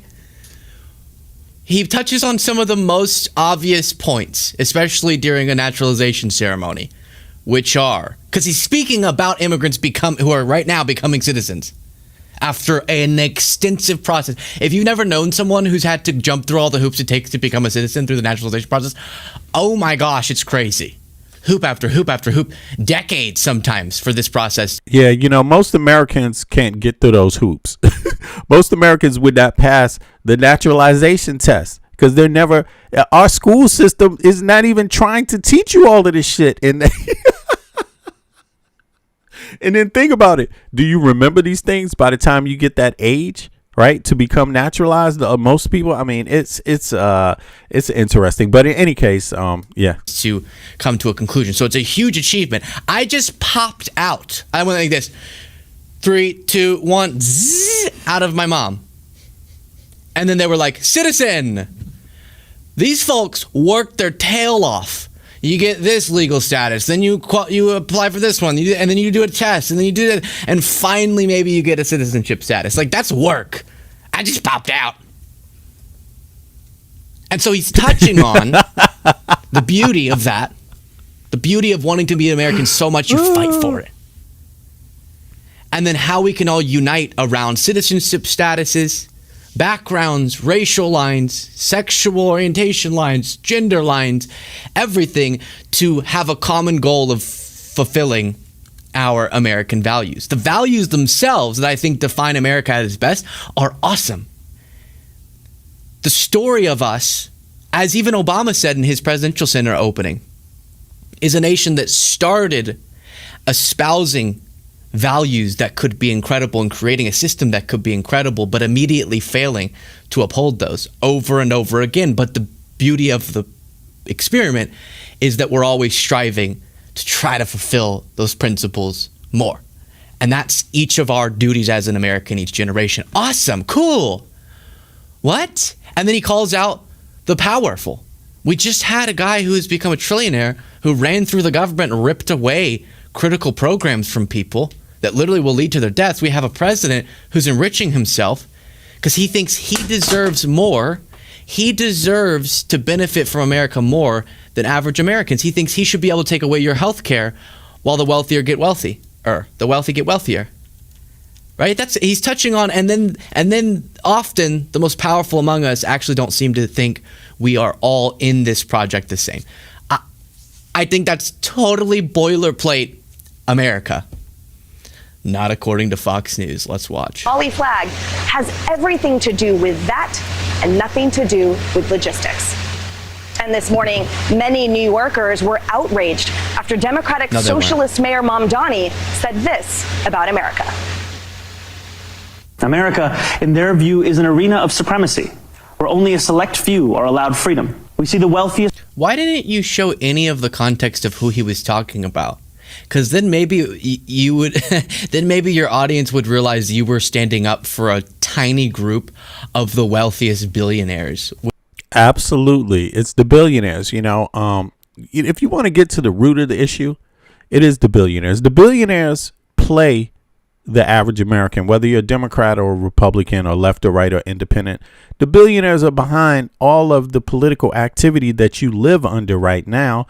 They're behind the goddamn Supreme Court, right? I mean, that's very obvious. It's not even being hidden anymore, right? So to me, it kind of seems like they're the ones that are actually running everything. Why? Through payouts, through donor money, right? Through lobbying, right? It's always people that have a whole lot of money behind Democrats and Republicans. When we talk about centrists, people that accept their money, that's what they're doing. They're accepting money. The money ingratiates them with a higher standard of life than the actual taxpayer, right? So they're getting your socialized health care because they can afford the deductibles because you also pay them a living wage. American citizens pay their representatives of the House and the Senate and the Supreme Court and the White House. You pay their staff. You pay all of those people an excellent wage to where they can afford the deductible on the healthcare system, right? But the poorest, the middle class and the poorest, the lower class, when their taxes go to Medicaid and Medicare, they don't have the deductible money. That is, when an accident happened, they don't have the upfront money to access the Medicaid and Medicare system largely. So they're completely cut out of it. Right? When it's time to see a doctor, they say this doctor visit is going to cost me a little bit of money up front. Let me avoid it. I don't feel that well, but let me put it off as long as I can before I go there. And then when they go there, they find out that the problem that they had is way worse than it could have been if they just could see the doctor earlier. Right? So that makes their issue cost more money. So it's a effect, a domino effect. Now, I'm curious. Let me ask the chat a question. Put a 1 in the chat if you think the billionaires are behind the failed system of the United States of America. Put a 1 in the chat. I'm talking about the most likely culprit. I'm not saying there aren't any other problems. Yeah, there's a cockroach that's annoying here and there. There's somebody else, whining about some shit and you're tired of hearing it. Yeah. That stuff is problematic. But what's at the root of all of that? Put a 1 in the chat if you think it's the billionaires. Put a 2 in the chat if you don't. I want to know what you think. Very simple questions in an open chat, because then we can get an idea of what all your other comments are about too, that you making in the chat. You know what I'm saying? Try to make excuses for shit, Then I get it. He's one of those. She's one of those that doesn't think the billionaires are behind it. I get it. Okay, so if you agree, put a 1 if you think it's the billionaires. That's all. Please don't make it complicated for people to do their anthropology here. Put a 1 in the chat if you think it's the billionaires behind all of the failed policy in the U.S. Put a 2 in the chat if you don't. Let's keep it simple, okay? Let's keep it simple. So far, I don't see one person putting a 2. So, I'm curious about that. Okay, so here we go. I do see someone who doesn't want to just answer exactly how I asked. See you later. Adios, amigo. Yeah. Hard-headed motherfuckers. You know what I'm saying? Just hard-headed. Goddamn hard-headed. Just put a 1 or a 2, man. Stop trying to be special. You ain't special, okay? What the hell? And if you are special, guess what? If you are special, guess what? You're not in the chat for another 24 hours, but you can still hit the link and hop up on Discord if you special. It says it right there. If you have something special to say, hop up on the panel. Discord link. Come on up and let us know what's going on. You know what I'm saying? In any case, let's hear a little bit more from Luke Beasley, and then I'm going to go straight into Fox and hear their bullshit for myself. Which is who he was calling out. They cut it off. They think America, so that the audience would think he's talking about like MAGA or something. This country in the history of the world, one where children go to sleep hungry while the world's first trillionaire hungers for more. We see monopolies that dominate every industry and oligarchs who buy elections. We see masked agents terrorizing our streets, eating food cooked by our undocumented neighbors before spiriting them away in unmarked vans. Division is the oldest trick in politics and the cheapest. But time and again, including 250 years ago, those forces of division have been vanquished by the forces of progress. 3, 2, cash. Trace, what a frankly disheartening at a minimum, but up to really horrifying commentary to make ahead of our nation's 250th Independence Day celebration. I wanted to play for you the part where they play the clips of Mamdani, so you know that I didn't just play you a select portion and then show you a reaction, but it was to a worse part. I showed you what they played. And she says, that's frankly horrifying. It's frankly horrifying that he would use the America 250 birthday and a naturalization ceremony to touch on how often the most powerful among us want us to be bickering over racial disputes, bickering over culture war gender issues, bickering over drag queens. If we can be down here yelling at each other over all of these divisions, we won't link arms, unite, and then have the power because of the numbers to do something really good for everyone. That's so true. And it's so American to be bucking up against the powerful, fighting for the masses' freedoms. That's our story. That's our these Americans, a lot of them have obviously, I start to wonder, are they really American? Because they don't remember what the goddamn revolution was about. The War of Independence was about. It was about bucking up against power. Don't you know how many people in the world bucked up against that same power? The British. A lot of people around the world bucked up against, got tired of the fucking British, yo. Americans are one of them. That's your history. You got fucking tired of the British. That's what happened. I mean, you know, there's some other dynamics there too, but the big one was, first, let's deal with the biggest problem, the British. You got to get their ass up out of here. The king is just really, really enslaving. You know, you were a subject of the king. You were a lower class subject of the king. They didn't consider if you were born in America, even if your parents were British, once you were born in America, first generation, second generation, they didn't trust you. You couldn't come up in the ranks anymore. People like George Washington was like, man, goddamn, man. I was trying to get in. I wanted to show them that I was just like them. I was trying to prove myself that I was loyal to them, and they rejected him. He was a reject. He wasn't the only one. And then they were like, well, it clicked in their head. You know, they had that epiphany. How did they say that? That cognitive dissonance wore off. That cognitive dissonance wore off. And when it wore off, they was like, get these motherfuckers out of here. You know, we're not slaves to them. Yeah. Oh, yeah. That's how it happened. And they went ham on the British, yo. Especially in New York. Especially in New York, right? Yes, they did. And it's, you know, today's America, right? I think that's where a lot of people have gotten just so disconnected in, you know, their beliefs, right? You know, American history hasn't been in depth, hasn't been taught.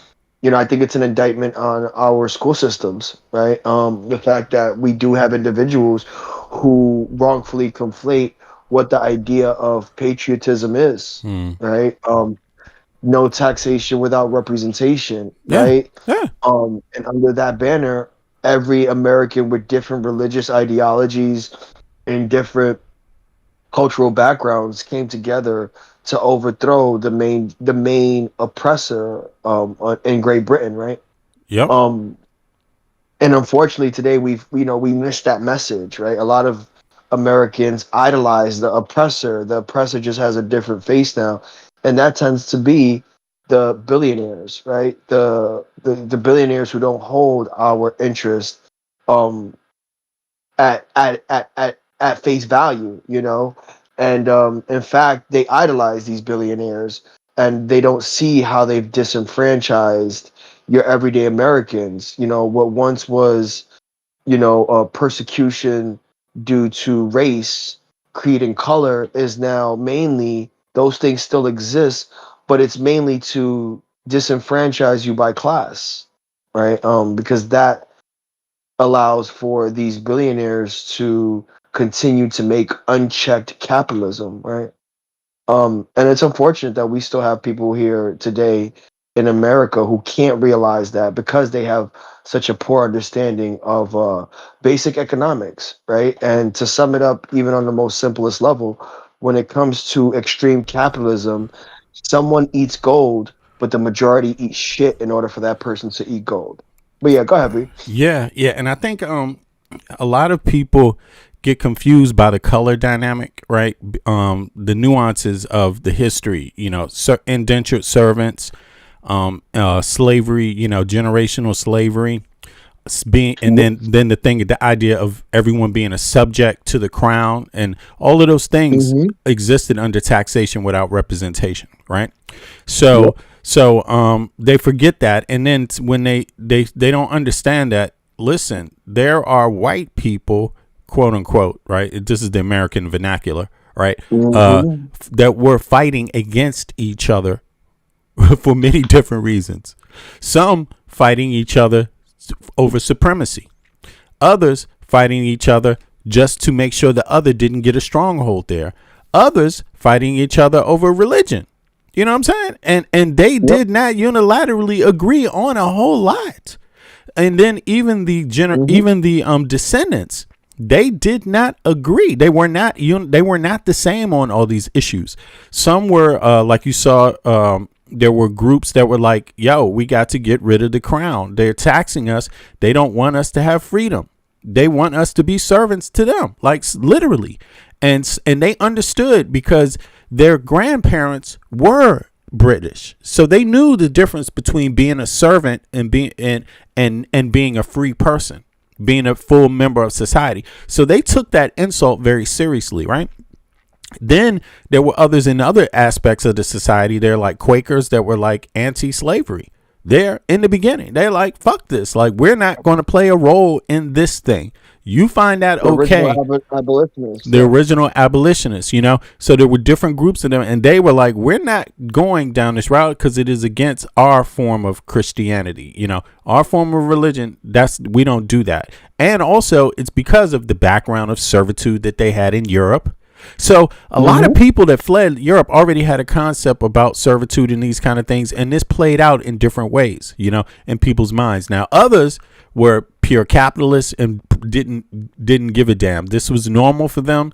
They did already. Their parents had done it for 1 or 2 generations, and they went along with that because that's what they had. That's the best they ever had, and they went along with it. But it's a mistake to think that everybody, because of their color, is unilaterally a part of the same concept and pushing the same narrative or same goals.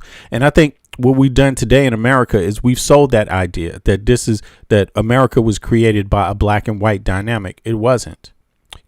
There's Native Americans. There was different aspects. Some Native Americans, of course, they may not have all been allies.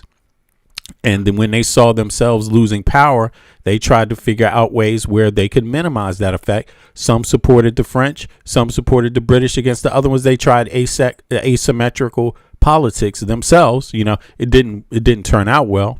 Right. But it's just these are dynamics people need to be aware of, so we don't get locked into what change looks like. Right. To thinking that change has a color, or change has a specific religion.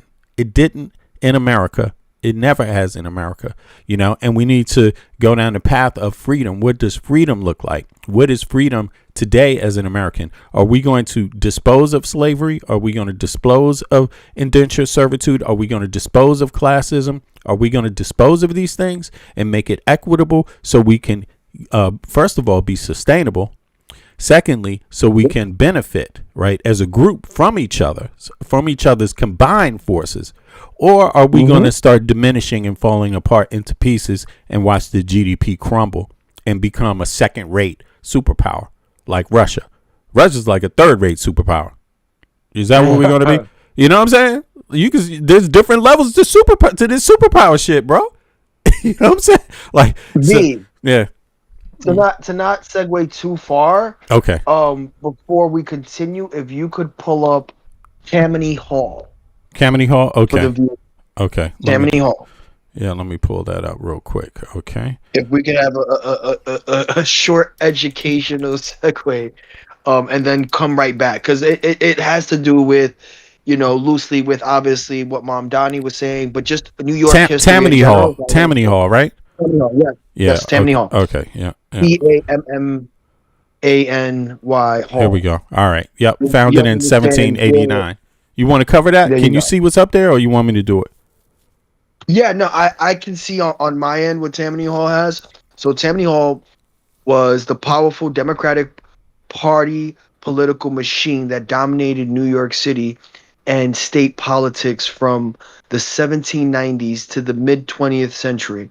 While notorious for massive corruption and boss rule, it also functioned as rudimentary welfare system that helped immigrants assimilate and secure jobs. History and origin.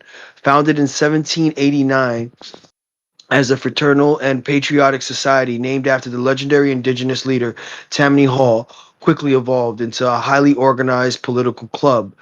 In an era without government-sponsored safety nets, Tammany operatives embedded themselves in local neighborhoods. They provided newly arrived immigrants with housing, employment, and legal aid, securing immense voter loyalty in return.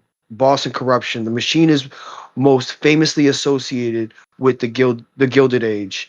The best known leader for the Grand Scam as William M. Boss Tweed, who led the notorious Tweed Ring in the 1860s and 1870s. Tweed and his associates plundered New York City of millions of dollars through inflated contracts, kickbacks, and bribery. Later, infamous bosses included Richard Croker and Charles F. Murphy, who maintained control through strict patronage and influence over the judiciary and police forces.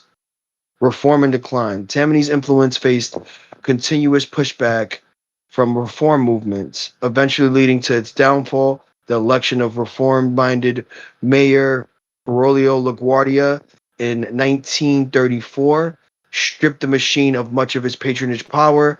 The machine's ultimate decline was accelerated by the New Deal as the federal and state government took over the social welfare responsibilities that Tammany historically provided.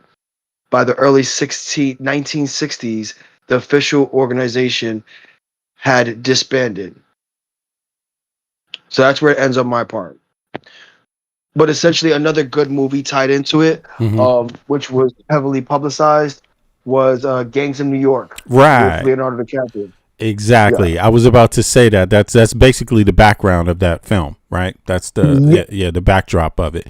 And ultimately the foundation of New York as we know it, and the mass migration, right, and how that got integrated into everyday American society. Yeah, the segue. It was the segue into mass migration. That period in the back. Yeah, and that's an important part of American history, because at that time we were still trying to win the West. The West wasn't even won, right? So a lot of people don't realize that the American experience was still relegated largely to that region, right?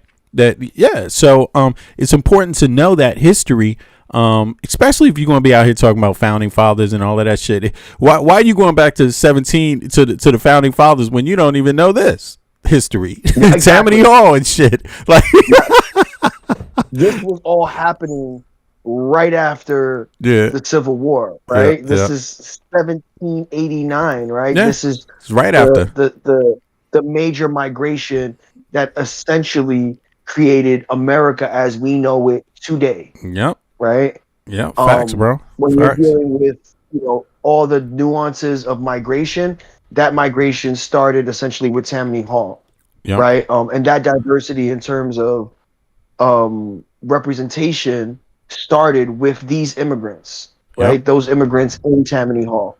Yep. And obviously obviously we just covered it, but that lasted that lasted more than 100 years, right? Yes. The Tammany Party was not disbanded up until the 1960s. And All guess right. what the 1960s entailed, right? The New Deal, right? And also what? Civil rights, Yes. right? Yes. Eventually it got disbanded during the civil rights movement, right? So from 1789 all the way to 1960, right? Facts. That's how long that movement was held here, in particular in New York, right? Right. Later on, after that, after the next major, after the civil rights movement, shortly after the Civil Rights Act was passed, and during that, guess what happened? Ellis Island, right? Ellis Island came, all during that time, right? Right before the civil rights movement Mm-hmm. was the next major migration in Ellis Island, right? Where you had a ton of Italians and other ethnicities coming shortly after World War II. But yeah. Yeah. Oh, yo, bro. Well, thank you for breaking that down. I mean, it's really important for people to get the sequence of events there and understand them practically, so that you don't get fooled out of what being an American is in the history of the American people. What an American actually is. Not just the country, but the United States. What is it? But what it is to be an American. And especially if you claiming to care about the country or be a part of it. A contributor to it. You know what I mean? Just like any other country, we can't manufacture our history. We can't just make it up. Every country has its own history, and no different than the Danes. Danes can't make up their history. We can't make up our history. It's there to be reviewed. It's been documented, and the people played a role in documenting it, from their scholars to their sociologists to their educators to their politicians to the government military officials to people document shit to the everyday person documenting their own story through writing their short stories, or they're writing their own family histories, keeping the chronology together of their own family, so people can observe these things, and of course, the United States is a big history to understand. It's 250, but it's not as old as many other countries, man. A lot of other countries, we talk about our democracy being an old democracy, but a lot of other countries existed before they even had a democracy, and they've recorded that history too, right? So it's important to notice and to know what the psychology is of an American, and I really don't think MAGA represents the psychology or history of America well at all. And Fox News does it even worse. But speaking of Fox News, now let's continue a little bit here. Let me see how much time we got. Okay, we're in here 2 hours. Let's see how Fox covered this dynamic. What is this? Hold on. I pressed the wrong one. Here we go. Sorry, here we go. I was about to say, damn, I keep trying to find the commentary and I keep coming back to his main video. What is going on here? What's going on, bro?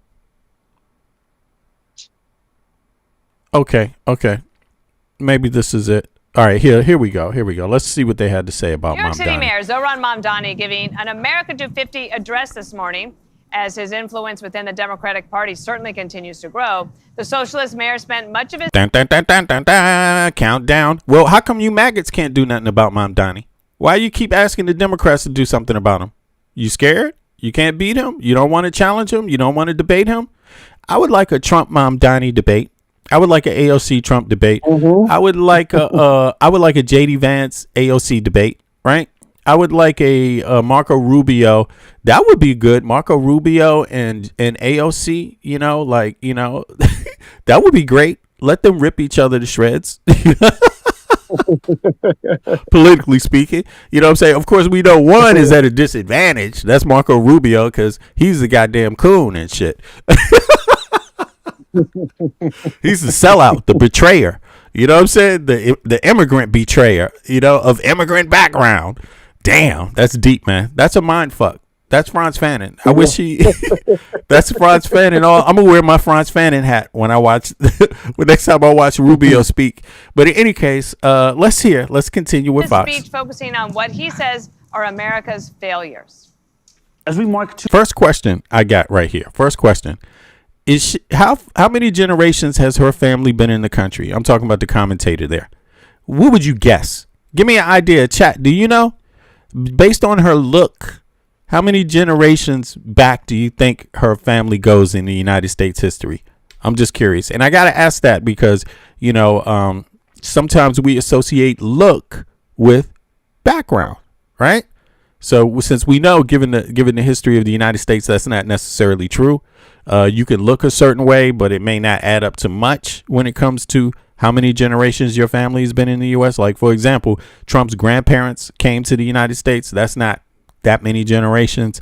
Biden also, his family came after the Civil War, right? Not before the Civil War. It was after the Civil War. So it's curious. Do you think her family was there before the Civil War or after the Civil War? So put a 1 in the chat if you think her family came after the Civil War. Put a 2 in the chat if you think it was before. I don't know myself. I never bothered to even ask, but it just made me wonder, since I'm hearing her talk about other people with their attitude. I want to know. You know what I'm saying? Somebody said 2. Is it after? What's her name? You know her name? Mike? What's the presenter's name here? I don't even know her name. That's a track. Look familiar though. Huh? I said she looks familiar, but I don't know. I can't put a name to her. Okay. Bill Cox. I'll double check that. Oh yeah, double check for me, man. I'm curious. All right, let's hear her. Let's let her go, and then we're gonna find that out. Just out of curiosity, Influence within the Democratic Party certainly continues to grow. The socialist mayor spent much of his speech focusing on what he says are America's failures. As we mark 250 years, what do we see? We see a city of contradictions within a nation of contradictions. We see the wealthiest country in the history of the world, one where children go to sleep hungry while the world's first trillionaire hungers for more. We see monopolies that dominate every industry and oligarchs who buy elections. We see masked agents terrorizing our streets, eating food cooked by our undocumented neighbors before spiriting them away in unmarked vans. This as more Democrats who are moderates try to hit the brakes before their party takes a hard left turn fully into socialism. Hard left turn fully into socialism. Fully into socialism. What does fully into socialism mean? Yeah, that's very interesting. And then here we have Carvel, a center Democrat, right, who was pro Kamala Harris, right? He was pro Kamala Harris. And Trump called Kamala Harris a communist, right? And so I'm not understanding this guy here because I don't understand rent freezes. Let me see. What cities have rent freezes in the past taken place in USA history? I'm curious about that. Let me just check. Let's see if that's American or if that's communist or if that's socialist. Let's see here, just to make sure we know what we're talking about here. In U.S. history, sweeping rent freezes where rents are completely locked at a specific dollar amount and strict control policies have generally occurred during major national crises, specifically World War I, World War II, the hyperinflation of the 1970s, and the COVID-19 pandemic. Okay, So this is not necessarily a communist thing, because who was the president then? Who was the president? Was it a communist president at that time? Let's see here. Or at any of these times, who was the president? Okay, so let's see here. Historically, several major cities have implemented either temporary or long-term rent freezes. New York City, New York. New York City has the longest and most famous history of rent intervention in the country. 1940s. Mamdani was not the president. Freeze. The 1947, during World War II, Mamdani was not the president. The federal government stepped in to freeze rents in New York City to prevent landlords from price gouging wartime workers. What was the ethnicity of the president, of the congressman that stepped in on the federal government level and instituted a rent freeze in New York City at this time? What was their religion? Since people want to talk about Mamdani's religion, they want to talk about his ethnicity as being a factor in his decision making. And were these people who did it communists? Were they communist, commie lovers? Were they socialist lovers? Or were they good old fashioned American patriots? What do you think? Put a 1 in the chat if you think they were good old fashioned American patriots. Put a 2 in the chat if you think they were commie, socialist loving scumbags. Let me go to the chat. You tell me. I expect full participation. I think they were patriots. Put a 2 in the chat if you think they were commie, scummy, communist, scumbag, socialist, scumbag lovers. Who implemented this rent freeze in the 1940s in New York? It was the federal government. What was their ethnicity? What was their religion? The people who did it. And were they socialist commie lovers? Put a 2 in the chat if they were socialist commie lovers, and put a 1 in the chat if they were patriotic Americans, good old fashioned patriotic Americans that instituted this. I'm curious. I didn't even notice. I just looked it up now. I just bothered to look it up. So you can't say I planned this. This was not a plan. I don't know. I don't know everything.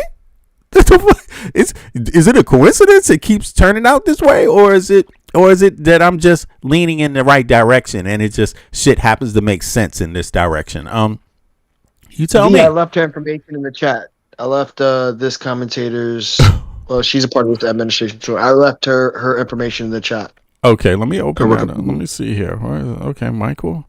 Let me see here. Okay, there you go. Damn, education and hold on.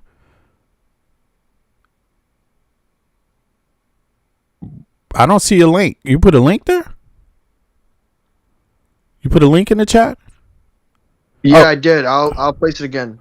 Yeah, one more time. Place it again. Did I not see it? Where did I miss it? Yeah, there we go. Thank you for that. Yeah, I want to know, folks, is what did the people who instituted the first rent freeze, what's up, Norway? I see you in the house. Did the people who instituted the 1940s rent freeze during World War II, were they commie loving, socialist loving scumbags? Or were they proud Americans? If they were proud, patriotic Americans, put a 1 in the chat.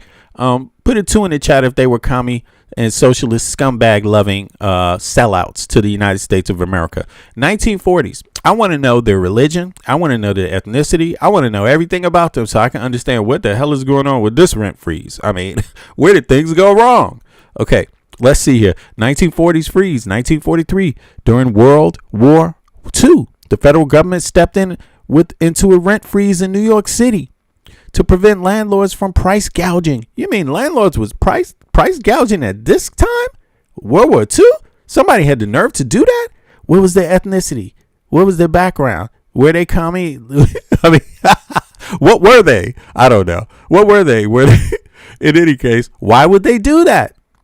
Why would you do this? Bad you bad American you. Huh? Couldn't think about other Americans, huh? Well, luckily we had a federal government that cared because they instituted the rent freeze.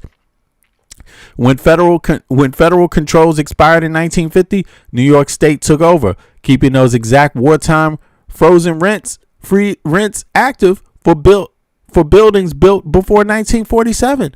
Well, damn. Wow, it's a different America here. Were they all communists? Were they all socialists?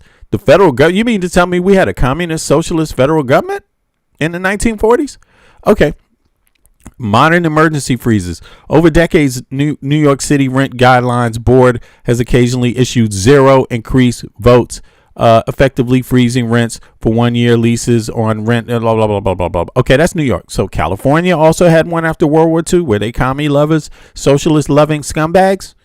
Or were they proud patriotic Americans? 1942, edict. In response, the Federal Office of Price Administration, OPA, officially froze Los Angeles rents at their March 1st, 1942 levels. Okay, so that's not 1970, pandemic freeze. Oh, the communists did that? Socialists did that in America? Why'd you do that? Stay out, commie. Leave the country now. Okay, whoever you were, we want to collect a list of all of you and kick you out of the country. Who was involved in this? Boston. Damn, you mean Boston of all places? The home of the original tea strike? Tea revolution? The home of Crispus addicts? Big up to Crispus addicts. Yeah, man. Love you, brother. Boston and Cambridge. Where's the statue of him, by the way? Boston and Cambridge, Massachusetts, post World War II. Extension. Following the expiration of the federal wartime price controls, Boston, Cambridge, and Brookline chose to maintain strict local rent control and freezes through the mid 20th century. What's going on here, man? What's going on? Who was the president in 1970? Up to 1994? Wow. Okay. Interesting. That wasn't a federal one, or was it? Yeah, that was federal. Okay. Berkeley and Santa Monica, California. Okay, back to Cali. Washington, D.C. had a rent freeze, 1973. Okay, there you go. Who was the mayor in 1973? This was before D.C. had home rule. So this had to be, who was the first guy? He was appointed by the Congress. Damn, why can't I remember his name?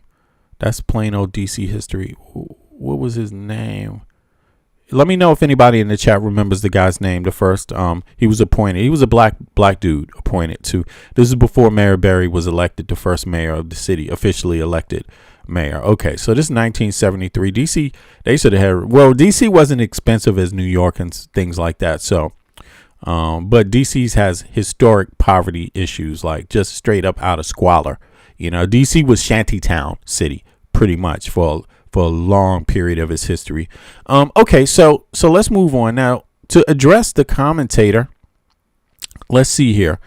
Is she a foreigner? That's what I want to know. Perino, 215. Now, Perino, this is who we are talking about right here, just in case people don't remember. She's giving her commentary on Mamdani, right? And let's go back so everybody can see it. Here we go. This is her. Right, she's giving her commentary on Fox News about Mamdani. So let's see what her background is. She was appointed by Obama. Damn, preceded by Ted Kaufman. Okay, now Dana Marie Perino, born May 9th, 1972, is an American political commentator, author, who was 26 White House press secretary under George Bush. Right, early life and career. Born in Wyoming. Okay, 1972. She's 2 years younger than me. Okay, next working, press secretary. Let me see. Now, what does it say about her family, though? Family? Personal life?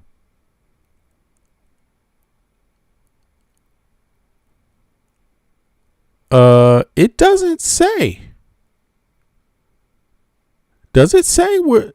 Okay, let me do something else here. Dana Perino. Let me just look this up real quick. It's I know it seems like a small thing, and it really is a small thing. But let me see. I just want to make sure I get this right, because I don't know either. So, family.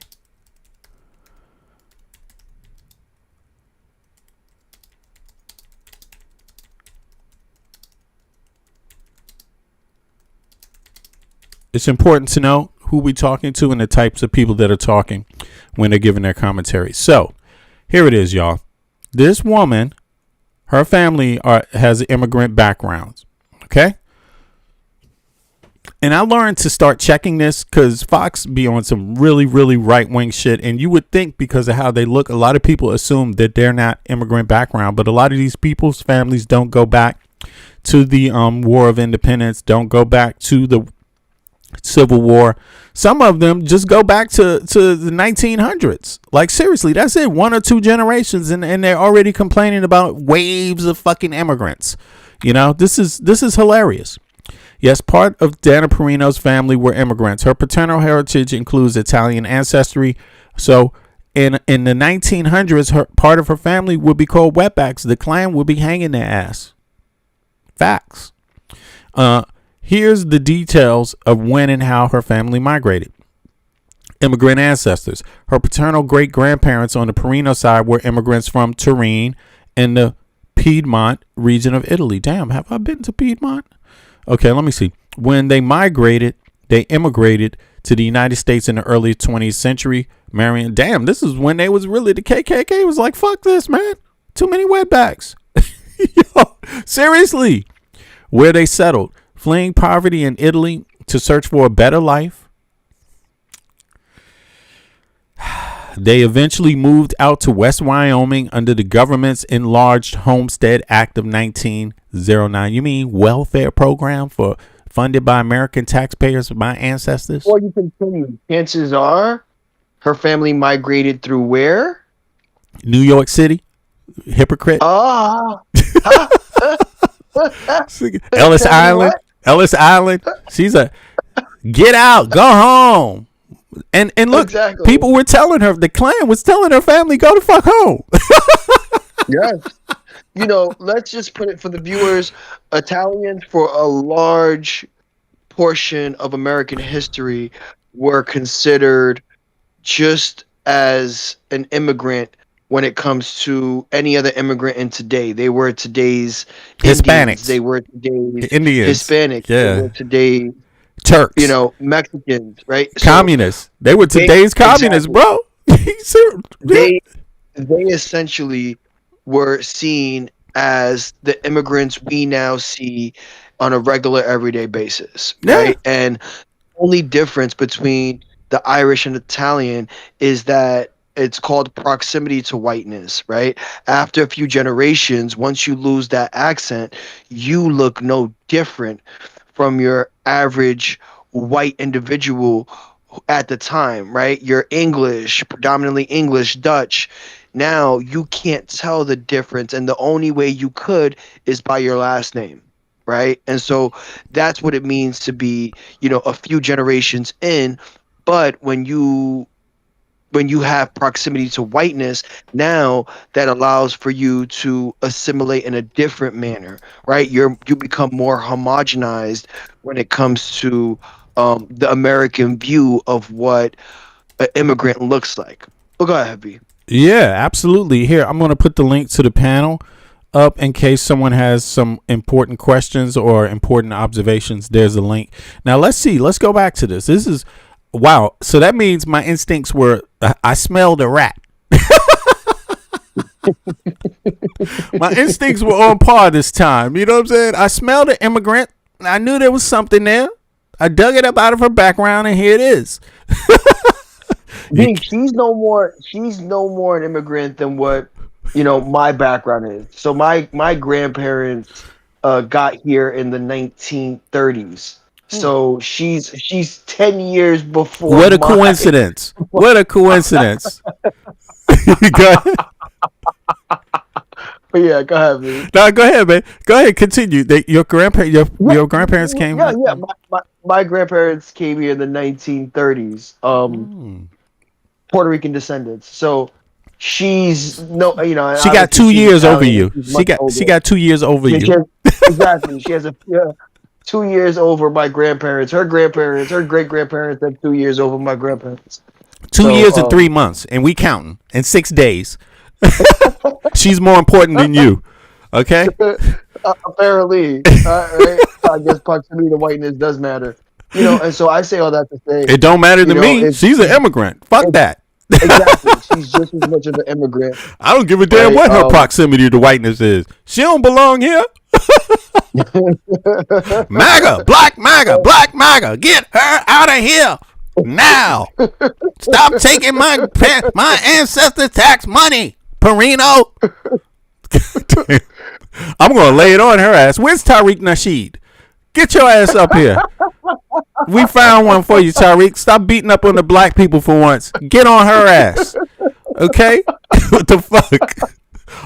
Or you gonna be a hypocrite too, Tariq, all of a sudden? Okay, yeah. That's what I thought. Goddamn grifter. Fucking grifter. Anyway, all right, let's go. Look, we gotta know who the lady is talking here. This is her. You want to hear how she talk?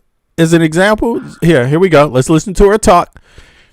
Perfect example. It was like a socialist State of the Union. Did you see this? New York City Mayor Zorahn Mamdani giving an America 250 address this morning as his influence within the Democratic Party certainly continues to grow. The socialist mayor spent much of his speech focusing on what he says are America's failures. Okay. As we mark 250. Of course, she's going to get into much grosser language. Likely. I don't know. But in any case, this is her background. Italian family. They migrated to the United States in the turn of the century, right? That's 1900s. Okay. Yeah. That's out of Ellis Island. Blah, blah, blah. Right. Where they settled fleeing poverty in Italy to search. So she came to the United States fleeing poverty. Look, her family was given benefited from U.S. taxpayer dollars, welfare, in the form of the Homestead Act of 1909. Don't be ashamed if you got that. There's nothing wrong with that. Is that socialism? It just might be. It might be a form of it, right? It might be a social policy. That sounds like it to me. Mamdani. It turns out there was a Mamdani back here in 1909 too, apparently. fucking rigging America, making America socialist again. Okay. Wonder what his ethnicity was in 19. Who was that culprit? There they established themselves a farming and cattle ranching, which became a long-standing family tradition. But this is okay. Well, this is after the West was won, though. Technically, so this is not an original cowboy experience happening here. Just to point that out. Leo Perino, no, big up to Italy. I love Italy. I love it. I got some Italian friends myself. And also, actually, I'm not going to go into too much, but yes, big up to Italy. Let's just say that. There's a lot of beautiful parts of Italy, and I got have a lot of experiences with Italians, you could say. Also in New York. You know what I'm saying? There's a lot. I know a good worth of some good folks. Italian. Yeah, some good people. Yeah, no, some really good folks. Big up to Gabe from 3G Stage. There's a lot. Yeah. Big up to Gabe from 3G Stage, New York. You know what I'm saying? Like, yeah. You know who I'm talking about, right? Italian Gabe, 3G Stage. Yeah. Big up, Gabe. What's up, man? Big Gabe. What's up, bro? Gabe set it off. He's a real one. Italian ancestry. Yeah. Italian. Yeah, out of New York Italian. Good looking out, Gabe. Gabe helped a lot of people with his studio, bro. A lot of people. Yep. A lot of aspiring directors, producers, music video makers, filmmakers. Yo, big up to Gabe, man. All right, let me see. I ain't gonna say everything, but let's just say, hey, man. Anyway, puff pass. Nah, all right. So let's see. He's a real one.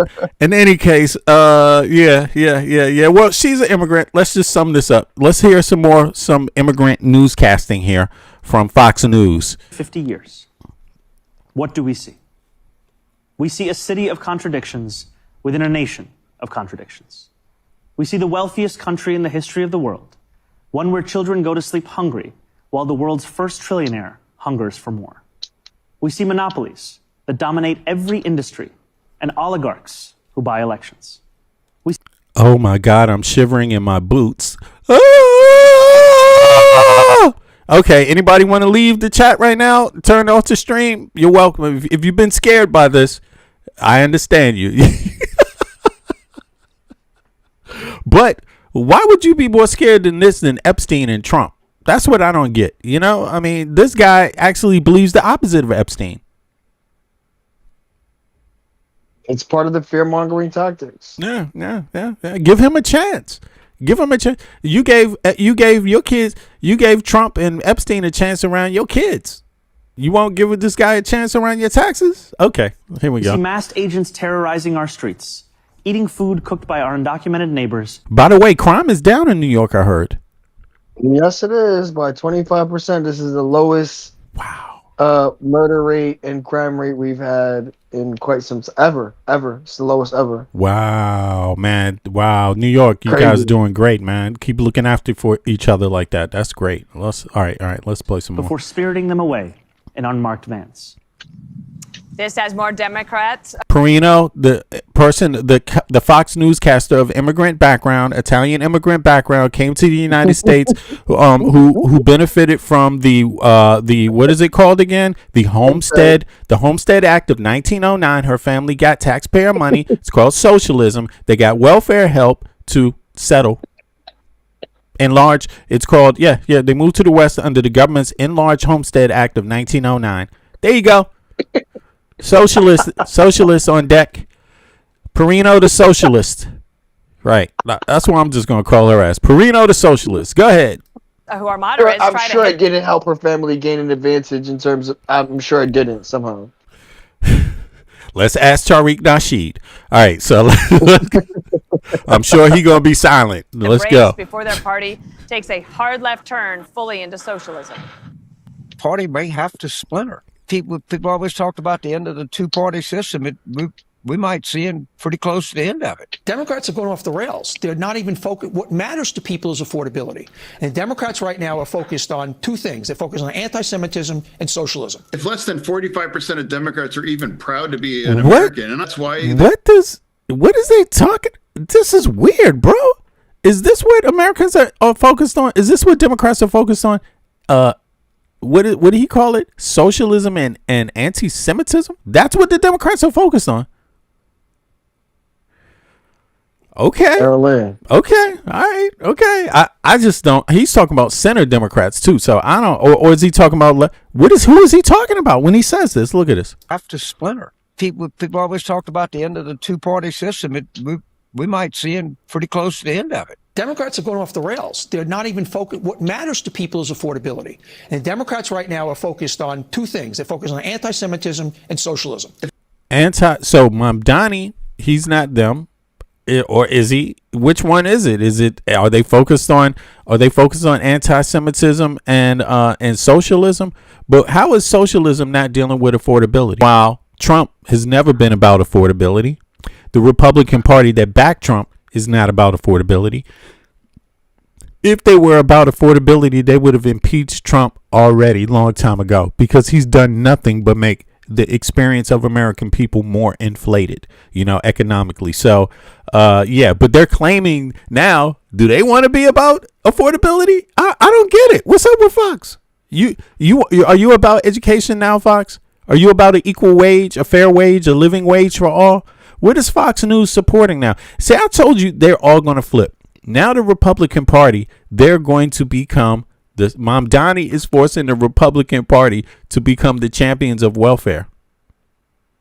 Champions of a fair wage suddenly.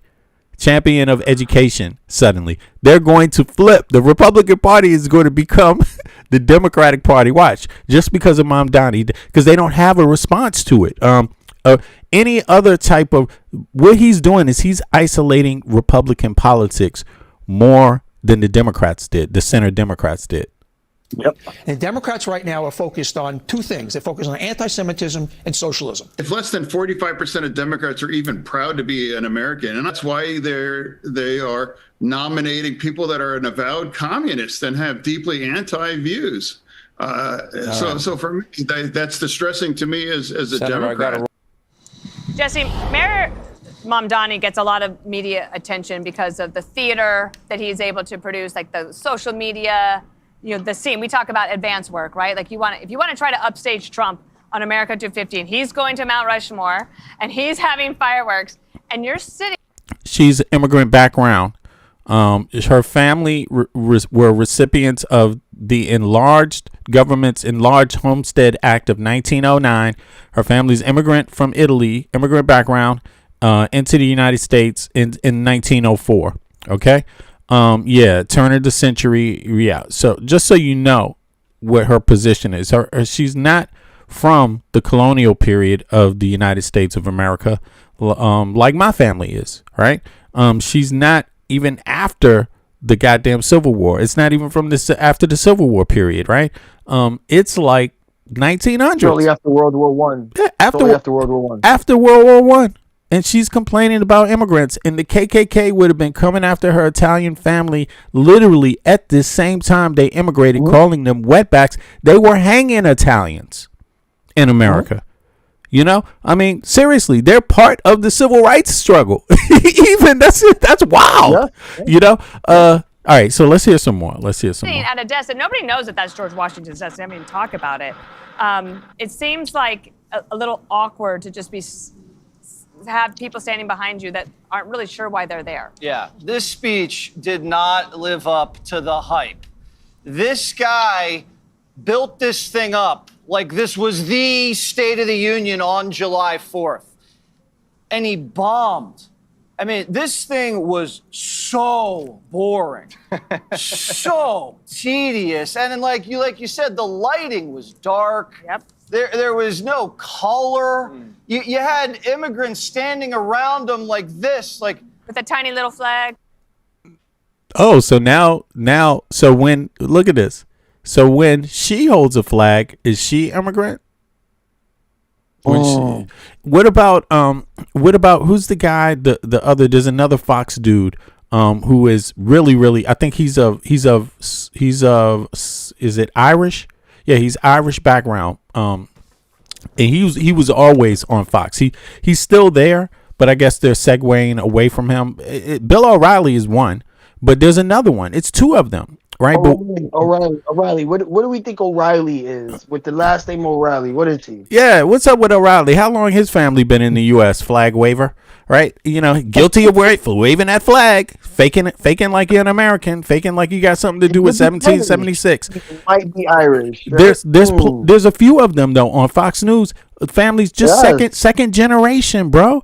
But that's what it means, proximity to whiteness, right? Like you're allowed to assimilate in a different manner because now you're accepted due to the fact that you are of a certain color skin tone, and that you have just barely 2 generations here, right? Right. But when you got to the United States of America, when the colonialists first came to the United States of America, they would kill you. They didn't care what your color was. If you had the wrong background, a white person could kill another white person instantly because of their difference in religion. Race, right? It was about ethnicity. Difference in ethnicity, and they could look just alike, and it would be a no-go. The goddamn Mormons were killing people left and right. They didn't give a goddamn. If you wasn't down with the Mormon cause, that white proximity to whiteness shit wasn't going to work. You know, the British would kill your ass. The proximity to whiteness wasn't going to work if you wasn't down with the British program. You see what I'm saying? Like, it's all an illusion that they fabricated and created. And now Mr. Jesse Waters over there, his own mama don't even like his ass. Look, he's going to give commentary that's different, that somehow makes these other immigrants different. Like, how does he get to claim how do they get to claim one group of people because of their color get to claim something that they never played a part in? How do they get to do that? And that's all I'm saying. I'm not saying that the American history is about color. I'm not saying that. I've known America, the United States, has been diverse since the beginning. Since the first colonialists showed up, it became diverse because it was already diverse with different groups of Native Americans, first of all. Then colonialists came. Different groups of colonialists, they weren't on the same side. Then they also brought Africans, and Africans came at some other time before that on their own in the history of the Americas, right? Maybe South America or Central America.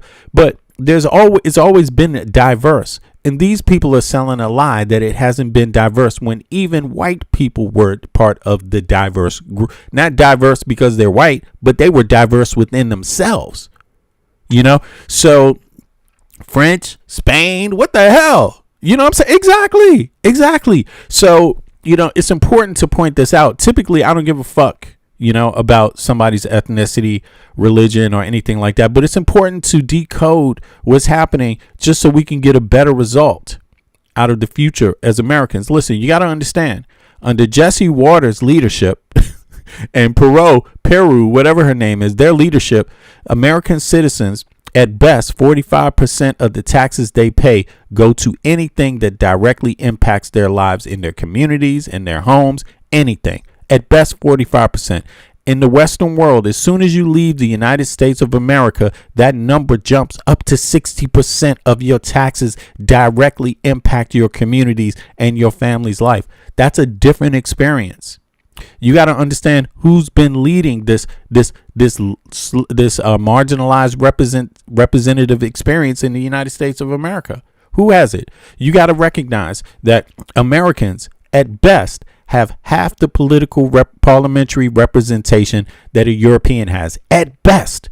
In some cases, some European countries like Denmark, the representation, they got 40 times more parliamentary representation per person than the American citizen has. So you're losing with your taxes. You're losing with your parliamentary representation. Right? You're losing because now you're also on top of those two factors being disenfranchised in those two ways. Then on top of it, you're the only Western nation, you're the only Western capitalistic nation that doesn't have universal health care and universal education. So Americans are the last in the Western world. In terms of Western society, you know the least. You contribute the least in it. Your experience is not a Western society thing. It's something, but it's way off in a corner by itself. Whatever that something is, it seems to be confused about what it is, and it's producing. Yeah, go ahead. Yeah, Someone hop in the chat. I'm not sure. Oh, somebody hopped up. Okay. Oh, what's up? There you go. Yeah. You back, Norway. What's going on? Good morning. I just wanted to hop on to mention that, the same thing with discrimination between like a similar populace has been happening in countries like Norway as well. Okay. If you go back a little bit, like people up north used to be able to rent apartments down in Oslo. They would have these signs saying Northerners not wanted. Saying what? Saying what? Yeah.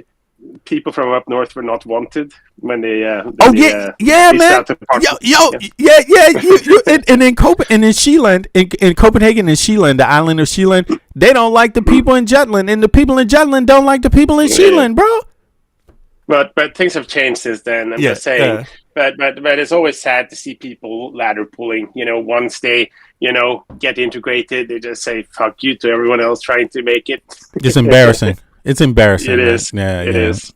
And people might, when people look at countries like Norway, they think that we don't have any immigration, but like Oslo specifically, I think has about 33% immigrants in Oslo. Yeah. And a lot of those might be Western, but downtown Oslo, you have a lot of non-Western immigration, and crime rates are still staying fairly low.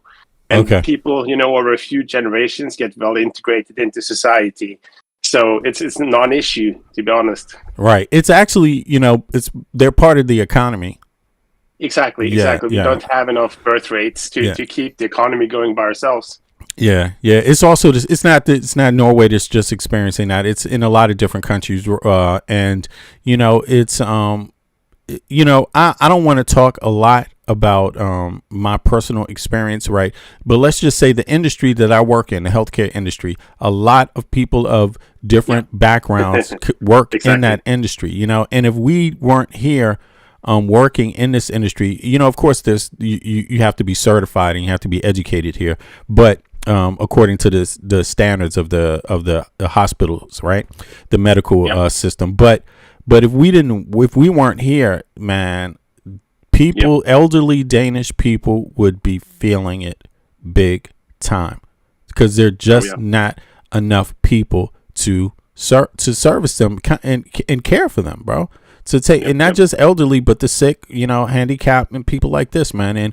And that's why I say it just comes down to being a good person. You know, understanding nobody's perfect. Nobody is perfect. Nobody's better than each other. And we and being honest about that experience, because you know, man, go ahead. I'm gonna let you talk. Introduce yourself again to people so people know who you are and where you from, bro. Just so everybody knows, man. Thanks for hopping up too. Thank you for inviting me. My name is Alex. I'm from Norway, Oslo. I just been listening to your streams. It's very interesting to hear an American's perspective on the Nordic model and living in a Nordic country. Thank you to Nordic countries too, man. And I love the people. I love the history of the people too, man. It's a great history. Yeah. No, I mean, of course, we have done shameful things in the past, but we are doing our best to rectify those things. Yeah. And I think like Norway. You did some good things though too. You did some good things in the past too. Absolutely. And you know, regardless of the Nordic countries having our like slight differences, there is a shared brotherhood between like Denmark, Sweden, and Norway and Iceland specifically, and we are including Finland, you know, recently as part of our club. So it's kind of like we make slight like jokes on each other's expense, but if someone from the outside comes attacking Denmark, you know, we'll step up. Hey, yo, I had a Dane one day, man. We were talking, and they were talking about Norway, man. A Danish guy, and he said, you know what he calls you guys? Mountain monkeys. Yeah. Oh yeah. He's just mad because they don't have any mountains. Exactly, yo. That's so you gotta kind of understand the way that people joke in the Scandinavian. It can be crude in some kind of ways at times. You know. You know, next vacation you'll find that guy at the Norwegian skiing resort.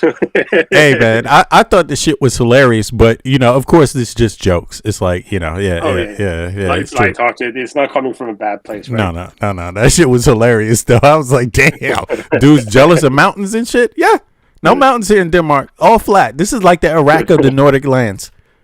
You know what I'm saying? You just walk through this motherfucker in one day. Oh yeah. Like you can drive across Denmark in like 5 hours. It's tiny. The real fight is going to be up in the mountains. Anyway, come on, let's go, man. Like the mountains is our greatest defense. You know, if the Russians attack, the bridges won't be able to hold their tanks. They'll just crumble. So it would be impossible for Russia to invade us. Yeah, they're gonna try Denmark though, but we're gonna be here. We're gonna be here. No, they're not gonna do that. Nah, they ain't gonna make it this far. They won't make it this far. It's true. I mean, they'll have to get through a lot of other countries. They're gonna have to get through Estonia. They're gonna have to get through Estonia, Finland, Sweden, and Poland, and they're not having it. Poland has been arming up, like they are armed to the teeth right now. Yeah. Holy fuck! Yeah, they're ready for a war. Like Poland wants this war to happen. Yeah, but anyway, bro. So look, come on. What do you think about this dynamic with Mamdani? What's going on here with this? Fox News, you know, one immigrant against the other. I mean, it's interesting to see that, you know, the statistics are speaking in his favor. Of course, the companies are pretending like they're moving away, but I mean, eventually it's going to end up with them staying. Like they have the same thing in Norway. They raise the taxes. All the rich people are like, "Oh, we're going to move to a country with lower taxes." Yeah. And at the end of the day, a lot of them end up moving back, and it ends up being a non-issue. Right. So it's just empty threats. I think. Exactly. And, don't you want to sell to how many millions of New Yorkers there? Where are you going to move to, man? The pot of gold is right there. Yeah, exactly. And like finding qualified labor force. You know, like in Norway, you have a decent amount of people who can be trained to do the jobs that you need to have them do, right. And trying to move your businesses somewhere else and trying to make it seem like you built that fortune. It right. wasn't because of the natural resources in that country, the workforce in that country, and the fact that you had perhaps government subsidies helping you get your business up and running. Yeah, it's just insane to hear these rich people be this ungrateful, thinking that we should be grateful to them. Like all their fortune is built on someone else's back. Sandiker,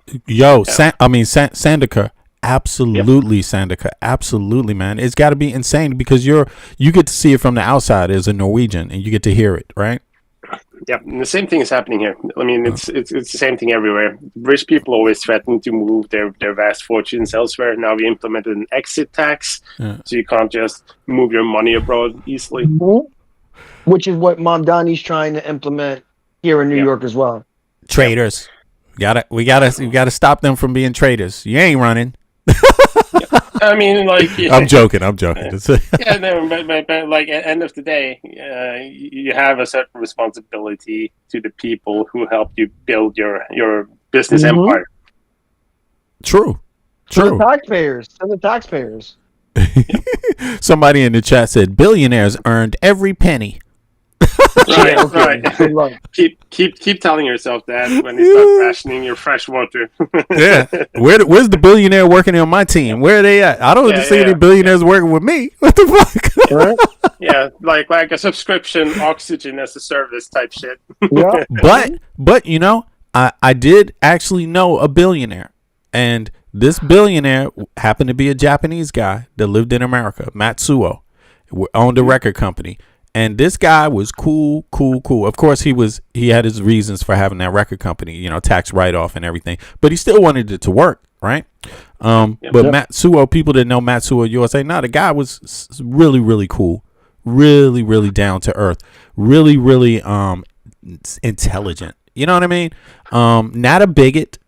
You know, not a bigot at all. Not in the way we would recognize it in the U.S. You know, we're used to our own kind of, you know, issues and stuff like that. But having said that, you know I've been around a billionaire before several times in a normal relationship way, right? And all I could say is that that's the last time I seen one working with me. That was 1995. Where the fuck they at, man? I've been on the construction site. I've been everywhere, bro. It's like no billionaire to be found. I found a lot of regular folk though. Well, one thing that might be a bit different from the US is that you'll have people driving like a Bentley, but they'll be driving it themselves. They'll be ashamed to have a chauffeur. They want to be seen as down to earth and one of the people. Wow. That's what I love about the Scandinavian. People don't look highly on that stuff in the same way. They don't brag about. It's not seen. You don't feel right about bragging about material things. Yeah, I mean, they might want a nice car, but you don't have a chauffeur. They want unless you're a politician. Yeah, they will want. They don't mind nice things, but the relationship to it, they don't feel good bragging about it. They don't connect with other people that way. They don't work that way. They feel shameful doing it. In the United States, we don't, bro. We don't feel shameful, man. You can see Fox News is selling it. They're ingratiating. They're like, if you have this, you must have done things the right way. And if you're poor, you did things the wrong way. Right? Yeah, it's the wealth inequality, right? And that's the rhetoric they create in order to perpetuate that wealth inequality, right? Yeah. Oh, someone did something right versus someone doing something wrong versus acknowledging the wealth inequality overall. Yeah, exactly, bro. We made a big error there in our society. You know, we took it a step too far, bro, and it's killing people. It's not healthy. Yeah, go ahead. Did you see the video of Mamdani? I think it was Mamdani, and the guy was like, I'm a vote for you, but I don't like you. And I think Mamdani said, why don't you like me? Because you're Muslim. But why are you voting for me? Because I want healthcare. No, that wasn't Mamdani. Let me play it. My bad. Was it? That wasn't Mamdani. I got that. Let me throw that video up. That video is dope, bro. That is another candidate. He's out of Michigan, right? This guy's okay. Yeah. Oh, yeah. My bad. He's out of Michigan. Let me throw that video up real quick so people know exactly the one you're talking about. But that was great. And this is where, and he ended that by saying, I don't need you to like me. I need you to like yourself. Right. And that's what this is all about. Like, do you like yourself? So vote for policies that promote and sustain people like yourself. Here, I got it up here. Let me just rock this, and then people can see what the hoopla is all about here. Let's see here. Boom. Is it playing? Hold on 2 seconds. I'm sorry. I do something. More than 900 pages long. Sorry. Here we go. This right here. It just ran. Here we go. I had a guy come up to me and said, I don't like you much. I said, I'm sorry. He said, but I'm going to vote for you. I was like, what? He's like, yeah, I'm gonna vote for you. I was like, why? He's like, because I think you really want me to have healthcare. I was like, I do. I really want you to have healthcare. He's like, that's why I'm gonna vote for you. I was like, so why don't you like me? He's like, well, because you're Muslim. I was like, oh, okay, all right, good. Turns out I don't need you to like me. I need you to like you. I had a guy come up to me and said, I don't like you much. I'm sorry. He said, but I'm gonna vote for you. I was like, what? He's like, yeah, I'm gonna vote for you. I was like, why? He's like, because I think you really want me to have healthcare. I was like, I do. I really want you to have healthcare. He's like, that's why I'm gonna vote for you. I was like, so why don't you like me? He's like, well, because you're Muslim. I was like, oh, okay, all right, good. Turns out I don't need you to like me. I need you to like you. Yo, Michael, who is this guy right here? Is Michael, you there from Brooklyn? All right, he's Saeed. Let me see here. His name is Saeed. Let me see what his last name is. 2 seconds. It's going to pop up on the screen. Let me just bring this back. He's a candidate out of Michigan. Abdul El Saeed, right? Senate candidate out of Brooklyn. So, and he's actually running. And as a matter of fact, he was speaking here. I can, here it is. Look, let's segue over to him. 2 seconds. Here we go. Let's get out of Fox, and then because he actually had some choice words yesterday as well. I need to catch up on. Also been a wave of progressive candidates winning Democratic primaries the last 2 weeks. On Tuesday, a 29-year-old Democratic socialist defeated a longtime incumbent in Colorado, the latest in a streak of far-left victories from the Centennial State to New York and beyond. While some party leaders are pushing for moderate candidates moving forward, our next guest, Democratic candidate for U.S. Senate in Michigan, Abdul El Sayed, is hoping the recent trend continues when voters in his state head to the polls next month. And he just secured an endorsement from prominent progressive Congresswoman Alexandria Ocasio-Cortez. Yo, do me a favor, everybody that's listening, please click the like button. Please click the like button. We got 250 people watching. Come on, let's get the likes up. Let's share this media. Let's change our country. Let's save our country. You know, but the only way we can do that while being online is you got to click like on videos that you like, and you got to subscribe to channels that you like and you appreciate the commentary. So let's go. Who argues that he Sorry, is B, I was building actually a on winning mute responding, and I didn't realize. Okay, tell us about Saeed then. Come on, let's see. Let's hear. So Saeed, he's an Egyptian born immigrant, right? Yeah. Who his parents ended up moving to the Detroit area. He's actually pretty well educated. Okay. Studied at the University of Michigan. Later on went to Oxford for his master's and PhD, and then he was on the road to be a doctor, to be an MD. Okay. Wow. Okay. And yeah, he was. So an he doesn't assistant just sound smart. professor. The guy's smart. No, he's extremely well educated. Okay. He's he was an assistant professor at Columbia University for a short while. And then he ended up being an executive director of Detroit Health Department. Oh, wow. And then Okay. from there he segued into he went from public health to really politics Okay. shortly after. Yeah, he went from the director of health for Michigan, and then after that he ran for governor of Michigan in 2018. Okay. And then he continued throughout, and this is where he's at now, right? Okay. Wow. Bernie Sanders, AOC, you know, you're pretty much your left of left Democrats, and obviously AOC was a part of the DSA movement. Yeah, and that's kind of where he's at now. So if he wasn't a Muslim, he would be qualified. Or if he wasn't, you know, if he had the right look and wasn't a Muslim, he'd be totally qualified for the job, according to most Americans. I mean, yeah. I mean, he supports unionization, right? So, like he's for everything, right? Universal health care, abolishing ICE. Yeah. And he doesn't even need you to like him. He doesn't even need you to like him. No. He just wants you to like yourself.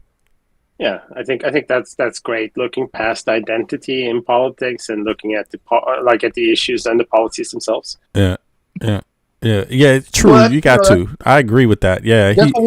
right? Like vote off policy, not the person, right? And if those two things just so happen to match, then you found your candidate that you should be supporting. Yeah, because his religion, I don't practice his religion, and so it's not my business. And those kind of things, his personal things, you wouldn't know about really. You don't know if you don't hang out with him day to day, and you're not a friend of his, then you wouldn't really know those things. But his policy is what we need. Policies like that, or is what you should care about when you're a voter. You know, who's working on things that help you. Yeah, go ahead, Sandika. You want to say something?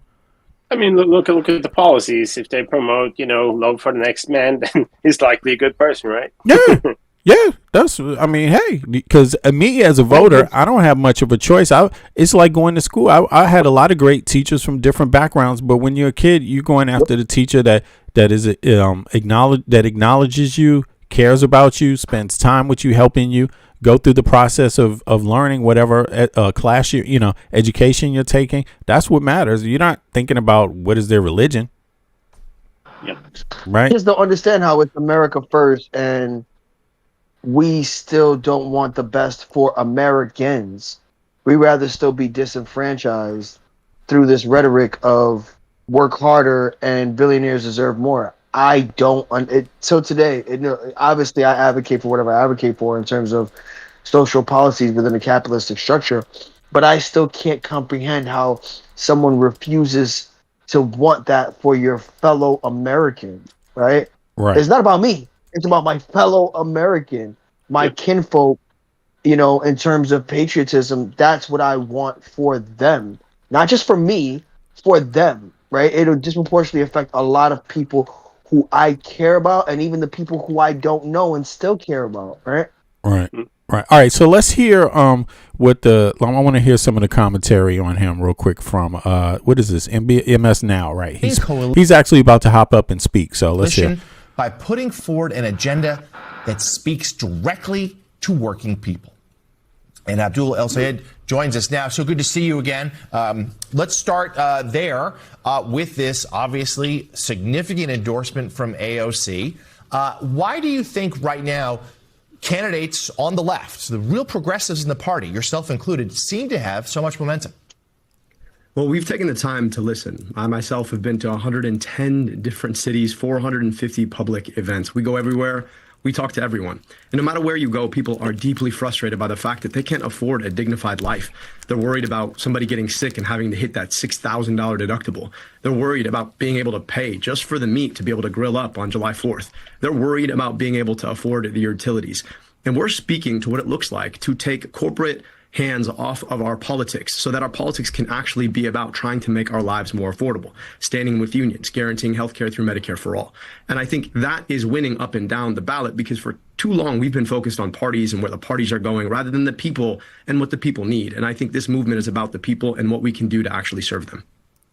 So yesterday you gave a television interview. You were asked about the Middle East and you expressed some frustration that you were always asked about Israel, but never asked as to whether a Palestinian state had a right to exist. So let's do that now. Do you believe a Palestinian state has a right to exist?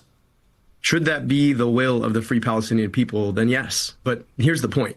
At the end of the day, we have this debate here in America about what we ought to be doing over there. But I believe in equal rights to peace, dignity, and self-determination for all people. And the decision about what happens in the future to create the ultimate peace should be between the Palestinian people and Jewish Israeli people about how they want to live moving forward. And so it's not actually our decision to make. And I'll tell you this, the question about Israel having a right to exist is separate from whether or not Israel has the right to our tax dollars. Okay, let me ask the chat. He just said something I found very, very interesting. He said whether there's peace with Palestinians and Israel, that it's not Americans' decision to make. It's not our decision to make. It's something they have to decide among themselves. If you agree with that concept, and let me play it back because I don't want to conscrew his words real quick. I'm going to play back his exact words. But if you agree with what he just said, put a 1 in the chat. If you disagree with what he's just said, and put a 2 in the chat, and I'm going to play it again real quick. Here it is. The ultimate peace should be America about what we ought to be doing over there.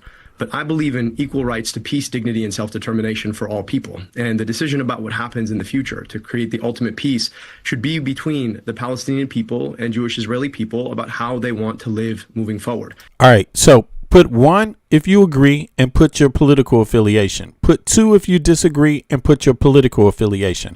I'm curious to see how this pans out between Trump supporters or Republicans or whatever, or independents and Democrats. Right, because there's going to be some difference here among all groups, right? So that's why I'm asking. Yeah, and let me know your political, if you can state your political leanings, let me know too. Okay, so I have an idea of where this is going. Okay, right now I see a bunch of ones. 1. I agree, and with pragmatism, that's not 1 though. So, oh yeah, that's smooth. Smooth, you wrote 1. Okay, I got you. I see what you wrote. Smooth wrote 1. Okay, Democrat 1, none affiliation 1. Okay, where do the Republican Trump supporters feel? Where do y'all feel about this? Do you feel like what he said is correct or wrong? Is it our decision how those things turn out? Is it up to us how it turns out, or is it up to them? I want to hear some Trump supporters say something on this. Don't run out, because the chat is open. The chat has been open. It's not even in subscriber mode. Don't run on this question. Can I just pitch him something real quick? Yeah, Sandika. Go ahead, Sandika. Yeah.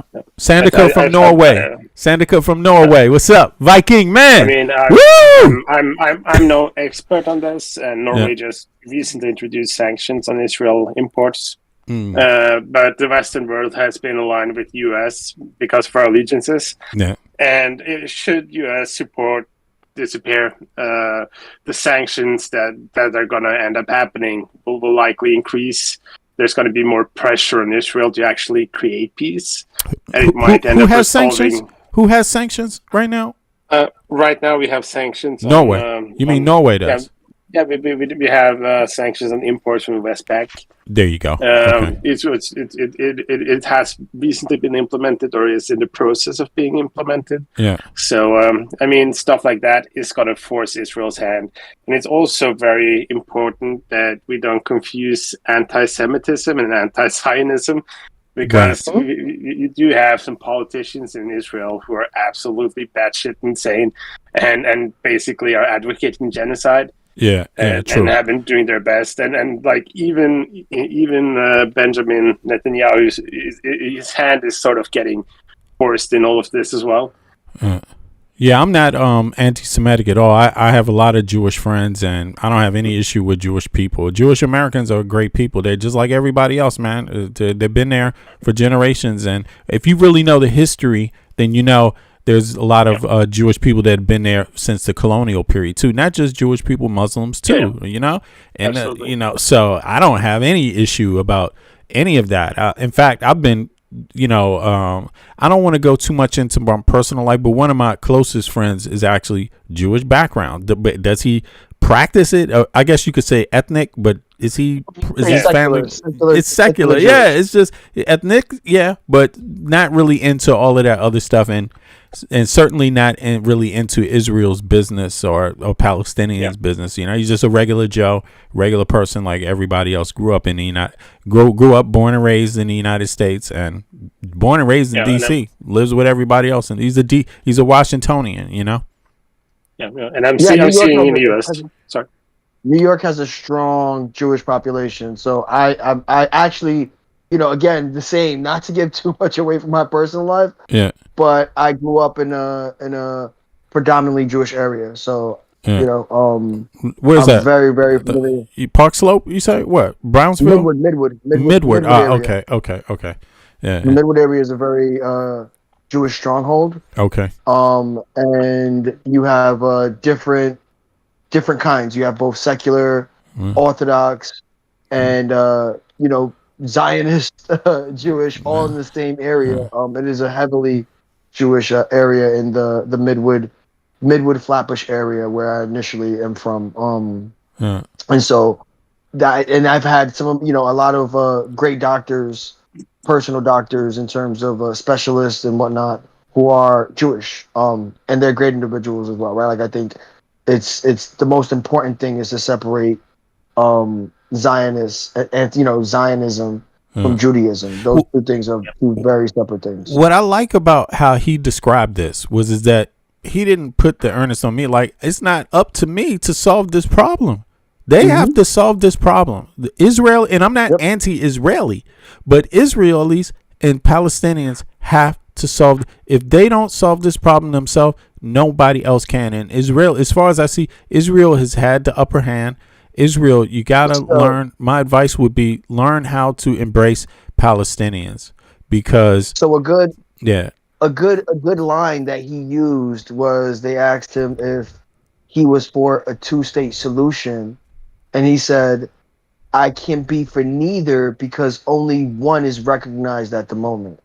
Yeah, only one is really, because that's supposed to be our policy, but we're not enforcing the policy. The United States we're involved selling weapons, giving weapons, but where's our stance on the policy? Israel's supposed to be following our policy if we're giving them these weapons like this, and they're not following it. They're doing it. They're expanding on the housing, building more territories on Palestinian land, right? Which has exacerbated the problem. It hasn't helped create peace. It's been the source of resentment for Palestinians, and others don't like it. They see this is where others get involved when they see the United States not enforcing its own policy on Israel, its relationship, its agreement with Israel. They see it as the United States turning their back on the whole Middle East agreement.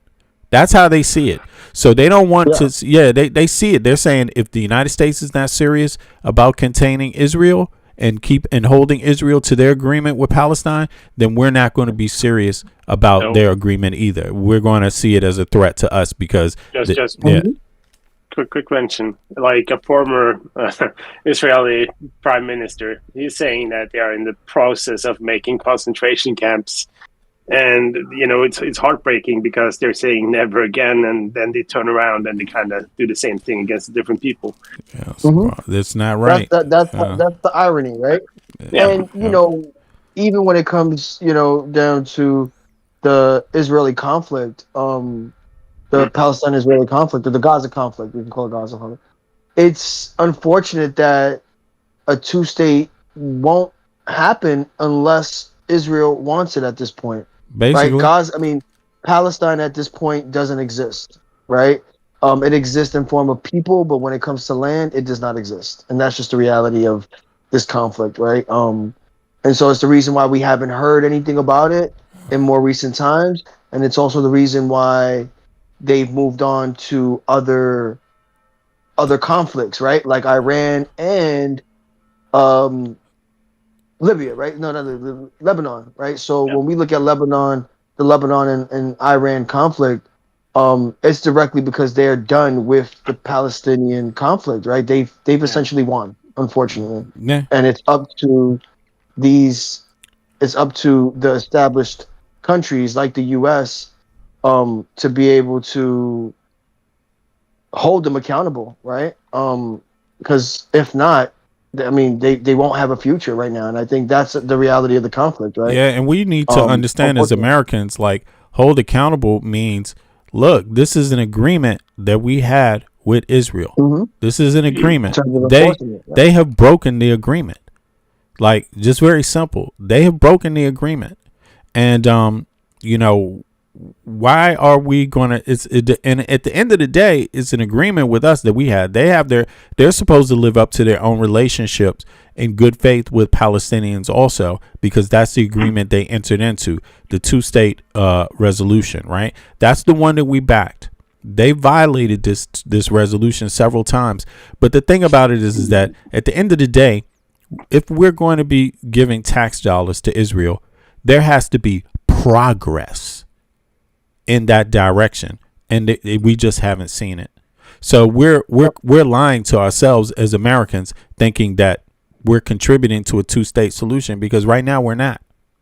Yep, we're not. We're contributing to something else.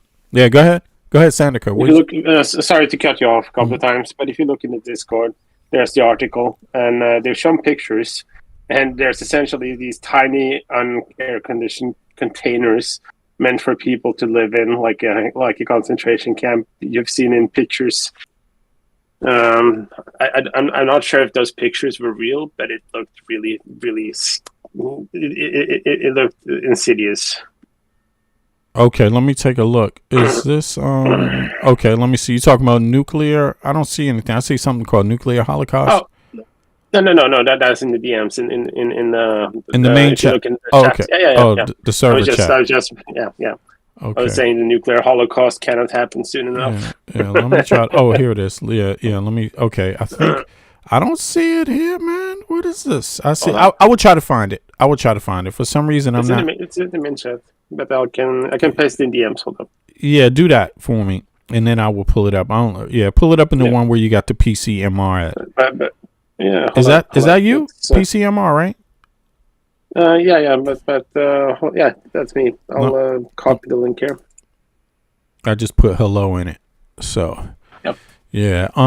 In any case, yeah, I see it. I think I see it. Let me see. Yeah. Okay, I see it now. Humanitarian city. Let me just pull this up real quick. Now, that was the guy who was the prime minister after Ariel Sharon.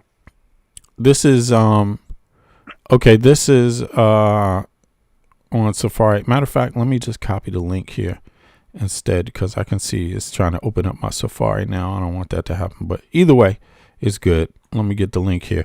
Listen, folks, today is Saturday, the Saturday stream, so I'm going to be back in some hours from now. It's been about 3 hours. Let me see. Let me get this up real quick, because I don't want to miss this. 2 seconds. I appreciate both of you guys hopping up.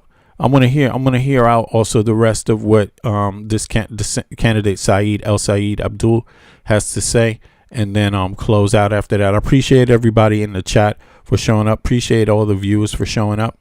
Good looking out. But do me a favor, click the like button. Do us a favor, click the like button, and do yourself a favor. I don't need you to like me. I need you to like yourself. If you've been in this chat, for some time, there's something you like about this program, and if you've been watching it, there's something you like. So click the like button. I know you're there. I can see you too, but do me a favor, click the like button, and it will help this experience grow, and it might help get some people hopping up on the panel that might have some pushback. Let's hear the criticism. Let's hear the constructive criticism. So far, we're not getting many people hopping up on the panel.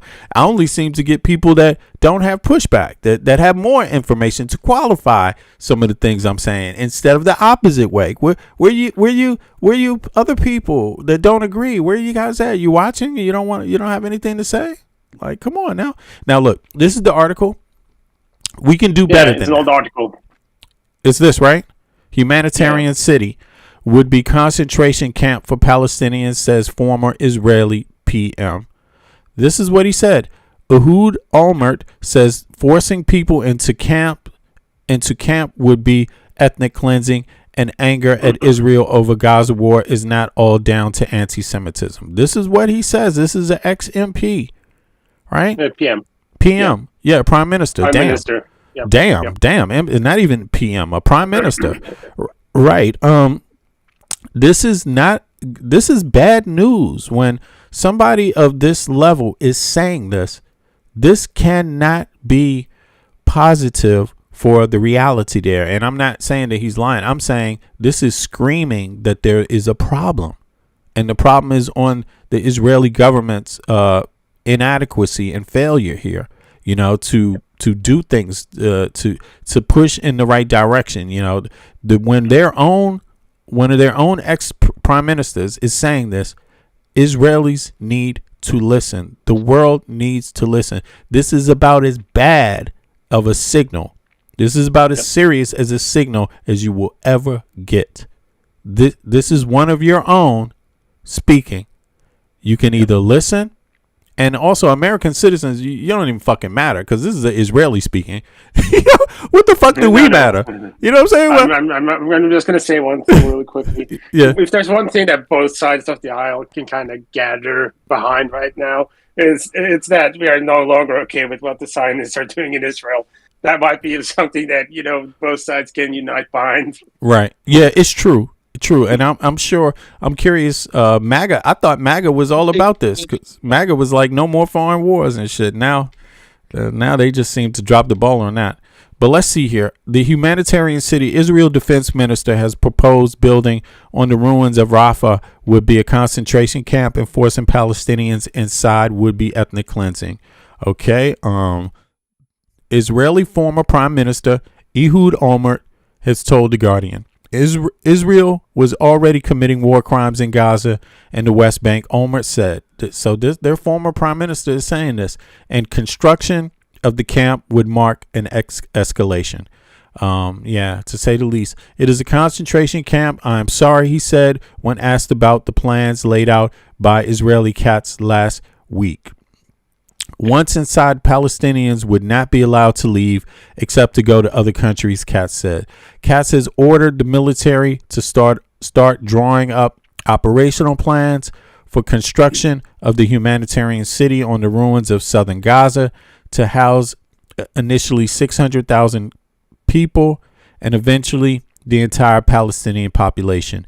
If Palestinians, will be deported into the new humanitarian city, then you can say that this is part of the ethnic cleansing. You know, where are they going to go? Whose country? Yep. Are they going to come to Norway? Are they going to come to Denmark? Are they going to come to Germany? Are they going to come to France? Are they going to come to the United States? Who wants this? And are they going to come to the United States? Because we are backing the Israelis in doing this. The plan is to have them absorbed by the other Arab nations, right? So Iran, Lebanon, mainly Egypt, right? So, but they've all said that they will support Palestinians, but they are not willing to take them in full. So that's unfortunate. Yeah, and I don't know, Americans, like, you're funding it. All the people that agree with Israel, agree with Trump on this issue. What do you think? Should they come to the United States of America? Should they seek asylum? Should they seek asylum in the U.S.? The issue here is that you have these families who've been living there for generations. They have olive orchards being driven out of those by the settlers. It's a very complicated issue, and all right. So look, let's hear the rest, and then I will set up the next stream. It will be approximately 8 p.m. 9 p.m. Central European time. So that would be like 3 p.m. America, 3 Eastern Standard Time in the USA. But let me just go ahead and let's hear some more. Well, here we go. Here's the point. Like and subscribe, guys, please. Yeah, and subscribe. Exactly, please subscribe, like the video. It's going to help more people find the stream, and we can make the conversation bigger. Let's do that. Let's help our country. Let's help each other. All right, before we make things worse. All right, let's go. Here in America about what we ought to be doing over there. But Take I care. believe in equal rights. Oh, Sanica, you wanted to say something? Yeah, I'm just saying, have a great day and take care, guys. Yeah, Bye. thanks for hopping up, Sanica from Norway. Big up to Norway. Sanica. Yeah. Skål. Do that. Exactly. Skål. All right, bro. Yeah, peace. Now, do you believe a Palestinian state has a right to exist? Should that be the will of the free Palestinian people, then yes. But here's the point. At the end of the day, we have this debate here in America about what we ought to be doing over there. But I believe in equal rights to peace, dignity, and self-determination for all people. And the decision about what happens in the future to create the ultimate peace should be between the Palestinian people and Jewish Israeli people about how they want to live moving forward. And so it's not actually our decision to make. And I'll tell you this, the question about Israel having a right to exist is separate from whether or not Israel has the right to our tax dollars. And too many politicians spending huge amounts of money in this race through AIPAC think that our best use of our tax dollars is to be sent over there to drop bombs over there rather than to invest in healthcare and schools and housing here. And I happen to believe, as the next senator from Michigan, that I want my tax dollars spent in Michigan. So that message there, what you just said about the Palestinian state, but also the Israeli state, American taxpayers, do you think, certainly right now in the Democratic primary, there's some energy behind that idea, but can that win in a general election? I'll tell you what. There is no room I've been to where somebody doesn't come up to me and says, I voted for Donald Trump and I'm voting for you. Now, that might break some minds in New York or D.C., but here in Michigan, people understand that we're struggling. And they say, look, I want America first. I thought that's what that guy was going to give me. And then he went off to Venezuela and then Greenland and Iran. I think you really want to make sure I have health care here. I think you really care about the quality of my kid's school. And that's what I want too. So I'm voting for you. And so I think that can win in the general election. I think that can win nationwide. It's Ali Vitale in Washington, D.C. You know, one of the things that I hear on Capitol Hill in the aftermath of what happened in New York primaries, in the aftermath of what happened in Colorado primaries, is just simply trying to play the game of addition. How do Democrats retake the House? How do Democrats retake the Senate? But I think implicit in that is a question of when members of the Democratic Socialist Party come in as part of the Democratic Party, where is the line? You know, where does DSA start and the Democratic Party end? And I wonder how you're thinking about that as someone who is on the more progressive side of the spectrum and is trying to embrace this very big tent for the Democratic Party. Yeah, Ali, I really appreciate the question. First, I don't identify as a socialist. I just read about capitalism. And I can tell you that capitalism, its biggest danger was never government regulation. Its biggest danger was always monopoly and oligopoly. And we've gotten to a point in our economy right now where no matter what you want to buy, what you want to pay for, there are like two or... Okay, let me hear that one more time. Listen to this. That's interesting what he said here. Identify as a socialist. He doesn't identify as a socialist. And I'm going to be honest with you. I don't identify as a socialist. And to be honest, I don't even see the Democratic, quote unquote, Socialist Party as a socialist party. To be honest, I don't see it that way. But of course, if this is what they want to call it, that's great. But the reason why I don't see it use that term is because, and you know, where I live, I'm an American citizen born and raised in Washington, D.C. Both sides of my family go back to the colonial period. But as a grown ass man, I live in Copenhagen, Denmark. I moved here when I was 30. So I've been living here like 20 years now. My kids are here, but it's my home now. But big up to alle danskerne derude. Tak fordi du deltager også og hører og lytter. Yeah, we got the best podcast out here, baby. Now, I wanted to say, no, I don't know if people here, nobody's calling it socialism here. People are calling it progressive taxes. It's progressive tax policy. That's what people call it here. They call it capitalism here with progressive tax policy. They call it social democracy here. You know, there's a lot of terms, but the term they call it is the Nordic model. It means that the taxes are actually supposed to work for the taxpayers. That's all. What's special about that? What's special about the taxes working for the taxpayers? I mean, if 50% of the taxpayers are not millionaires, then the tax system should work for those people too. That's all that means. And what does working mean for those people? It means allowing them to have a dignified standard of life. That's all that means. It doesn't mean stopping the wealthy from having a dignified standard of life. It means let's celebrate them for having a great life, but not at everyone else's expense to not have a decent life. That's all that means, you know? And yeah, but let me play a little more. You want to say something, Mike? Because we almost out of here anyway, man. Michael from Brooklyn. No. Democratic Socialist Part member. That, you know, a lot of people will they'll probably see me on a few other leftist channels, and I have seen a few people here, and you guys would be surprised how well known this channel is, honestly. You know, I've been in a few leftist spaces, I've spoken on a few other channels, and they've promoted this channel, but within those chats, they know V Media, right? In the chat, they were like, "Oh yeah, V, you know, from Copenhagen." They even say Denmark. It said Copenhagen. I'm like, "Oh, you've been to the channel." Yes, I appreciate that, man. You know, thank you guys. Just doing my part. Left spaces. Yes.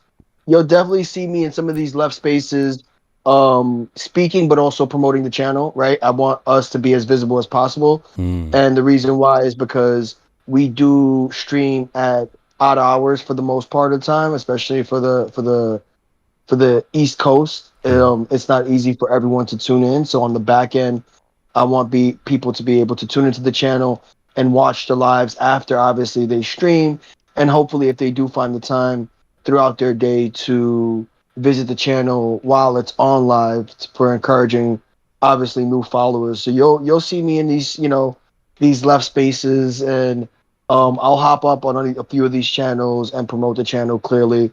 I was on Skyjack this afternoon promoting the channel as well. A few people popped into the live that V had earlier. What's up, Skyjack? Also, as well.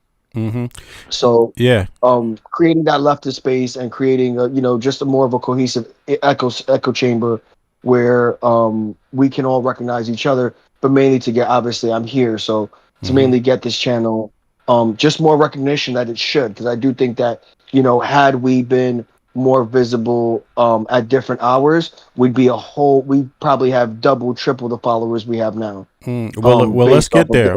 We getting there. And we will. We get in there. We get in there. Are. Slowly but surely, we are. And I'm lucky to have you, bro. I'm lucky to have a really sharp person giving critical analysis that has the data, has a hold on the data, but is also on the ground and on the soil in New York. Also in the United States of America, in Mamdani town, but also you have a hold on the entire panorama on the United States of America. You know your politics, bro. So I'm honored to have you here. Also, Friars come up and also contribute. I got some solid hitters, man. I got home run hitters on my team. I'm a good manager, though, right? Yes, you are. I know how to put the players out there, boy. Woo! Come on. Let's go, team. Let's go. Bill Jackson. Yeah, man. Shit. We're going to get this thing going because we're going to be swinging. We're going to be putting hitters up there all the way to 2028. Past that shit. Yep. You know what I'm saying? Like, what they did to our country, they just ignited a fire. We're not going to sit our asses down. Yep. You out of your mind. We won't. Like, yes, you are. Yeah. So, all right, let's see what this guy here, Saeed, has to say. He's out of Michigan. He said a few things. The thing that caught my eye was when he said, "I don't need you to like me. I need you to like yourself." Damn, that's some excellent advice policy-wise, because Americans vote for themselves too often to be last in the equation. Not only are you last in the West, but you even trying to beat yourself on the inside. Like, no, I want less tax. I want less of my tax dollars to go to my family and health care. Well, cut some more health care for you. How about that? I don't believe in equal housing. These fucking Americans, boy, they out here hard, boy. We got some wild ones out there, man. Excuse me, if it's your fault if you poor, it's your fault, man. The billionaires work hard for their money. That's the rhetoric. What the fuck? That is the rhetoric. Oh, so tell me you're poor without telling me you're poor. It's like, I can't advocate for my fellow Americans to have a longer, better life. Okay. I just got kicked off of healthcare, and I think I'm going to vote for another billionaire. How about that? What the fuck? Let me vote for. Does Jeffrey Epstein have another best friend I can vote for? Anyway, here we go. Let's see. Democratic Party. Yeah, Ali, I really appreciate the question. First, I don't identify as a socialist. I just read about capitalism. And I can tell you that capitalism, its biggest danger was never government regulation. Its biggest danger was always monopoly and oligopoly. And we've gotten to a point in our economy right now where no matter what you want to buy, what you want to pay for, there are like 2 or 3 mega conglomerates that get to decide what that price is. They use AI and algorithms to collude to raise your prices on you. I think part of the reason they get to do that is because corporations have too much of a say in who our elected officials are, so they have too much of a say in our governance. I just want regulation on capitalism so that actually works for people. I'm a doctor, and I saw that worst of all in healthcare. I wrote a book on Medicare for all. We don't need private health insurance. We need guaranteed health insurance. And we could do that easily if we were willing to get past big pharma, big insurance, big hospitals who are dominating our system right now. So we can do hard things, and we can actually provide for people if we're willing to break the chokehold that too many corporations and special interests have on our politics. When you speak about the oligopoly, when you speak about who is getting rich right now as so many Americans are suffering, a lot of Americans are looking at Silicon Valley.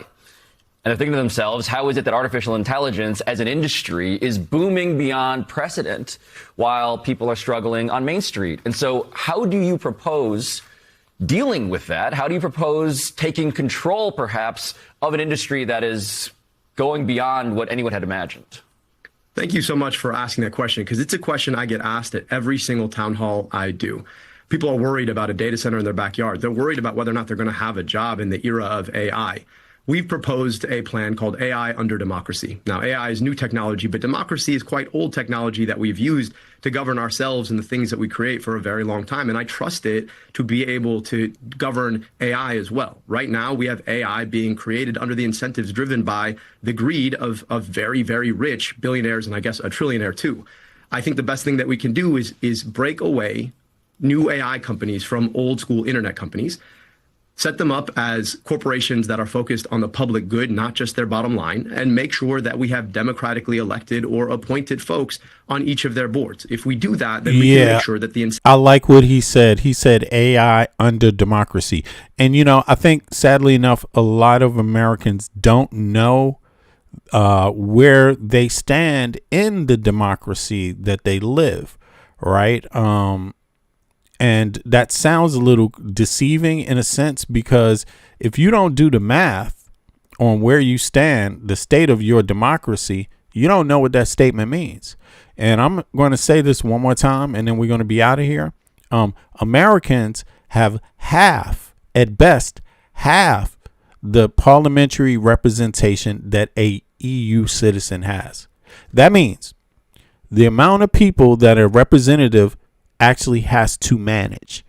You have double that amount managed by one representative. In Europe, it's at least half. So for the same amount of people in one district in the United States, or with one representative on the congressional level, in Europe, there will be two of them doing that same number per person. That's at best case scenario for the U.S. The worst case scenario, when you compare it to a country like Denmark, you are 30 times behind. A Danish citizen has 30 to 40 times more representative democracy than the average American citizen. That should trouble you. You see, so when you think about it, you have the least amount of representation with your taxes. You have the least amount of representation with your representatives. You are not standing strong and firmly in a democratic society. You are 1 foot off of the British plantation. You're 1 foot off of it. You need to ask yourself, what direction is this going to? But But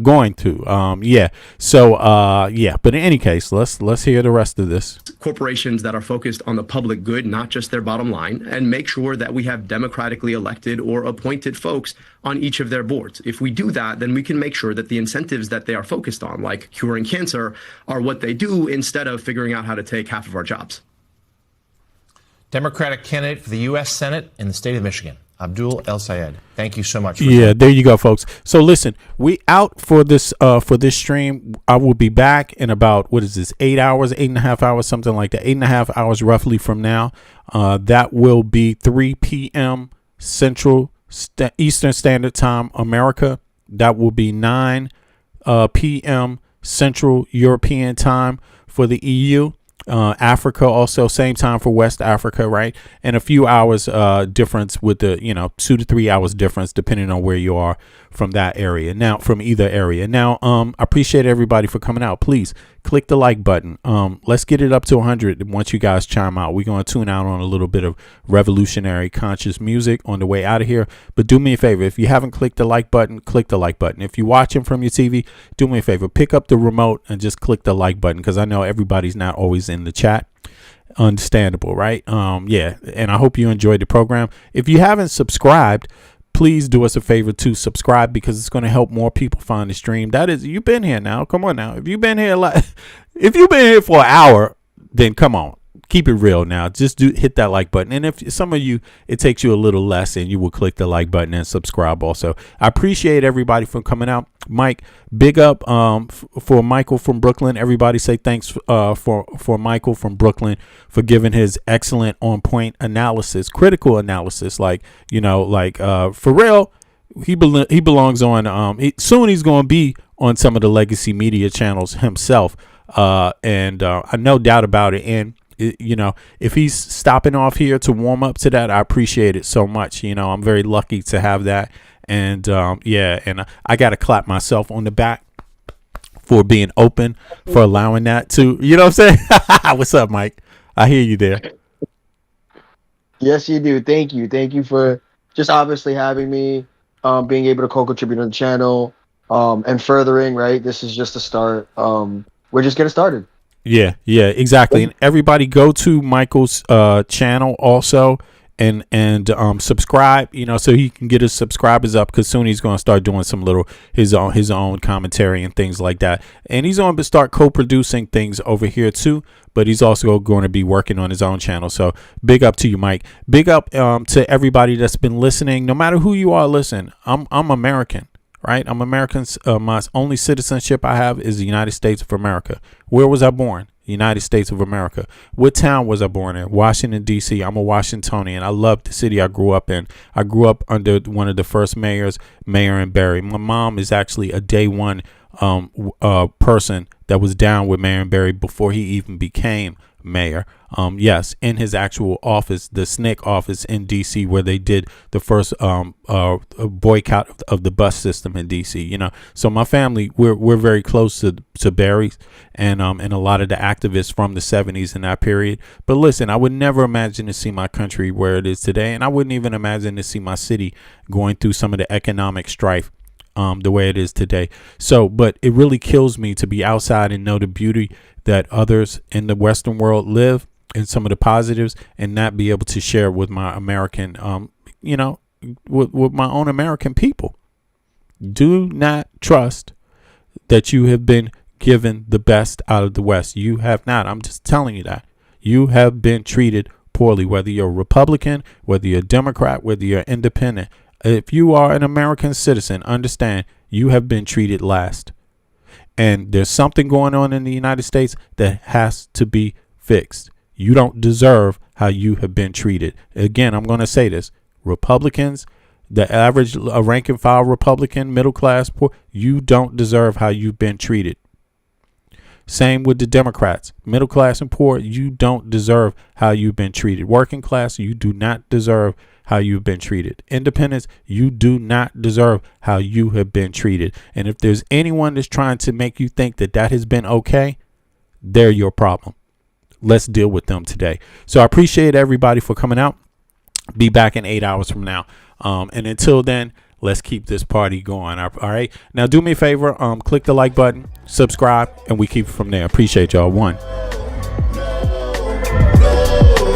Release the Epstein files. Tell them about the children. See ya. Yeah. Digging, scratching, working, struggling, hoping.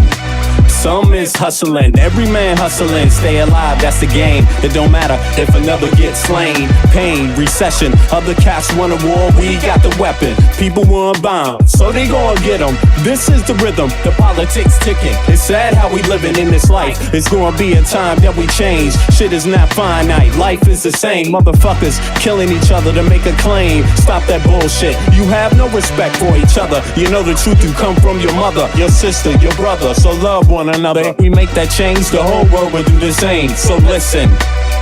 Only this wonder, every day the children dying. What about the children crying? No. What about the kids? Don't forget the children. Tell them about the children. What about the children crying? Oh no. I wish someone would tell me when is the suffering gonna stop. I see time ticking, fuck your watch. There comes a time when man steps to the plate, but it won't matter if your mentality is fake. Where I'm from, we got a system, overcrowded prisons, 2 cents an hour, man. Listen, shit don't change if we keep exploiting each other. One day you find out you only did it to your brother. A homeless mother, a baby, no supper. She got a husband and father, they both love her, but they can't find work cause the people with the power, they got a strange way to govern. Their price tag say nothing. Life is funny, then again it's really not. People dying for what other people got. I asked God if he can come and change the shit. He said, hell no, it's you that's gotta change this. Every day the children dying. What about the children crying?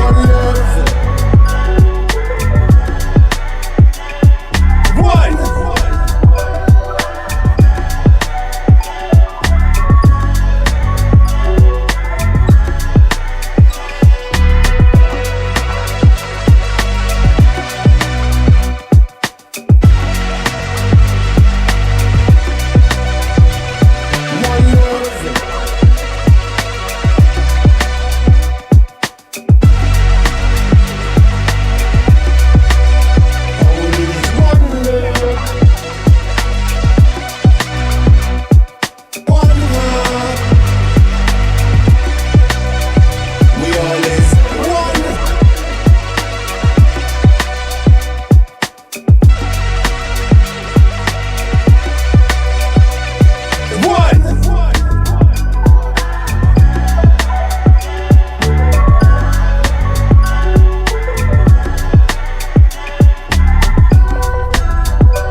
better than our society's identity. But then again, can you tell me that's free?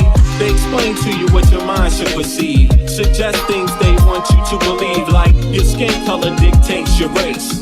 They're calling you an idiot to your face, like life is much more simple than that. We're all slaves and the cards are stacked, while we fight over problems we can fix. Industrialists turn our kids to addicts. The television does a job, introduce you. The radio's right there to seduce you, keep you locked on the wrong damn track. Cigarettes is just legalized crack. They want you to catch a damn heart attack. They want you to catch a damn heart attack. But stop believing in the flag, it's a trap. Cause men rule this world, that's a fact. They don't know, they don't know, but I'm gonna make it right tonight. They don't lie, they don't lie, but I'm gonna say it like I know. They don't know, they don't know, that I'm gonna hit them with this shit. They don't lie, they don't lie, that you're gonna free your mind tonight, tonight, tonight, tonight, tonight. That you're gonna free your mind tonight, tonight, tonight, tonight, tonight, tonight. That you're gonna free your mind tonight, tonight, tonight, tonight, tonight, tonight. That you're gonna free your mind tonight, tonight, tonight, tonight, tonight.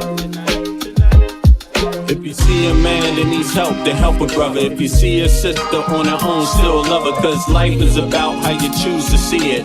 But you gotta teach people how to learn to see it. The planet's been through suffering many times. We propagate many wars many times. The people need to wake up and stop accepting deceit from their own government's deception. You can't blame the people for needing protection from the government's bad reputation. We need to sing a song called Free the Nation, cause we done had a whole lot of separation.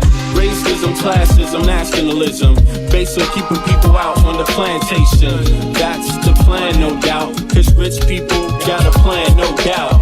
If you still don't understand and believe that we are all one from the same mother, and respect each woman and man with the same consideration you would like to be given on a daily, then you need to retire so the new generation can take over and show you how to live and govern this place we call Earth home.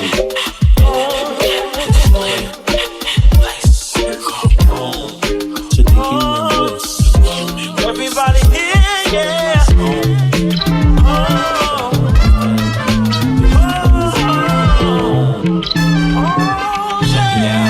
They don't know, kid. They don't know, they don't know, but I'm gonna make it right tonight. They don't lie, they don't lie, but I'm gonna say it like I know. They don't know, they don't know, that I'm gonna hit them with this shit. They don't lie, they don't lie.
We got what you need, you want it.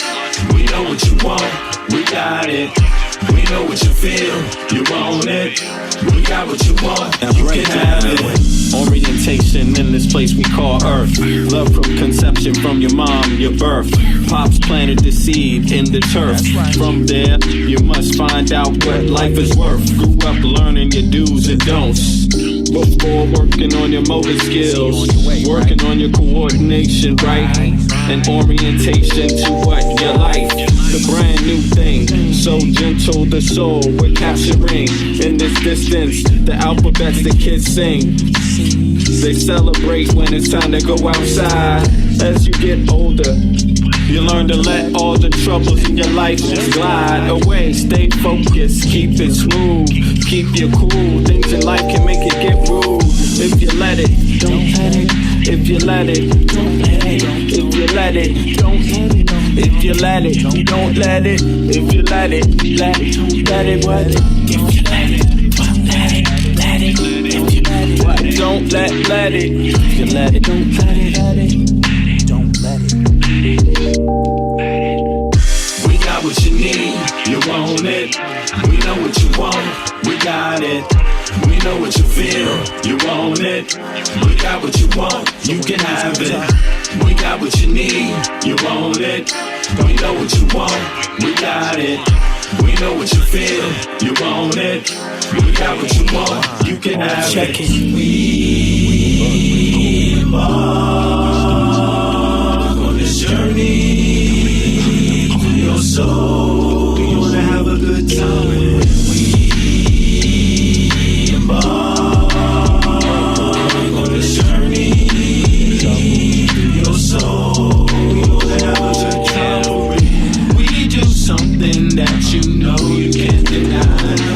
We're just slipping in and out on a journey, you and I, on a mission to salvation.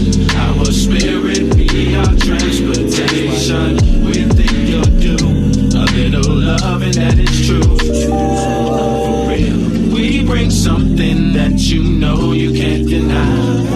We're just slipping in and out on a journey, you and I. What?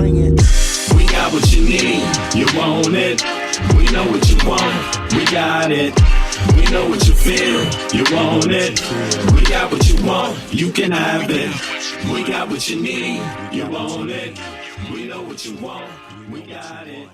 We know what you feel, you want it. We got what you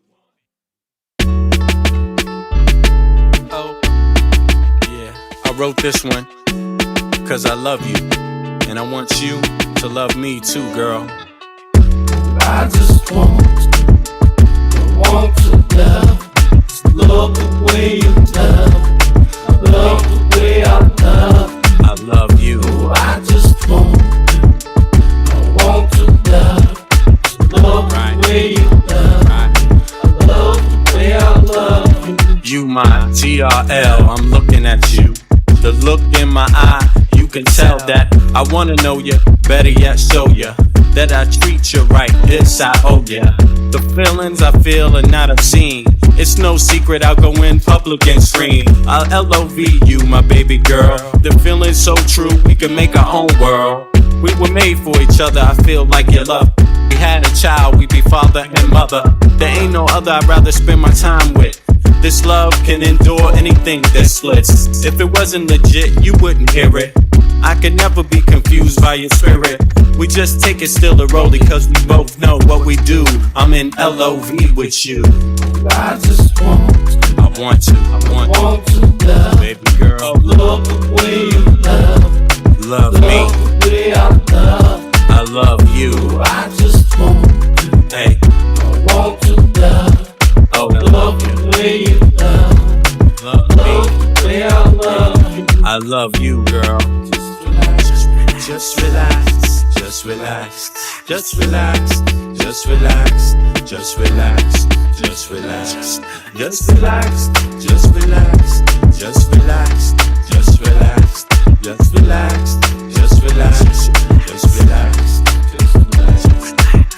Hold your hand when we in town. Protect this love, even in the underground. Joy to God, eating brunch on a blanket. This God that granted us these days, I thank it. It's no wonder why I'm comfortable with you.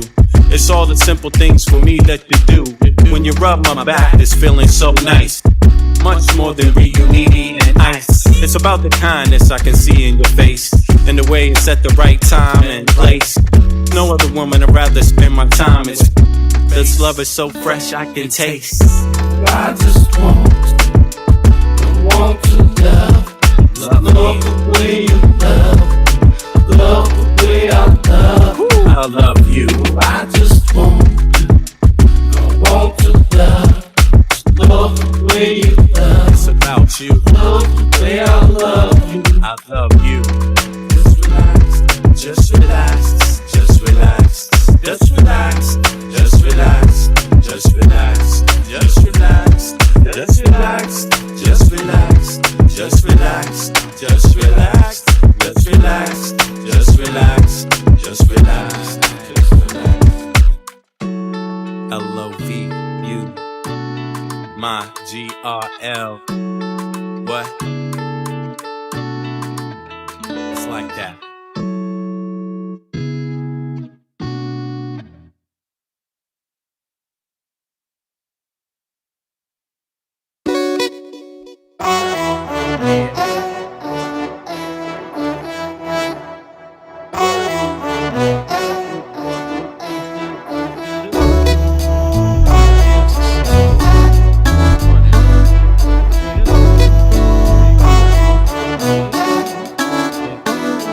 Can you feel it?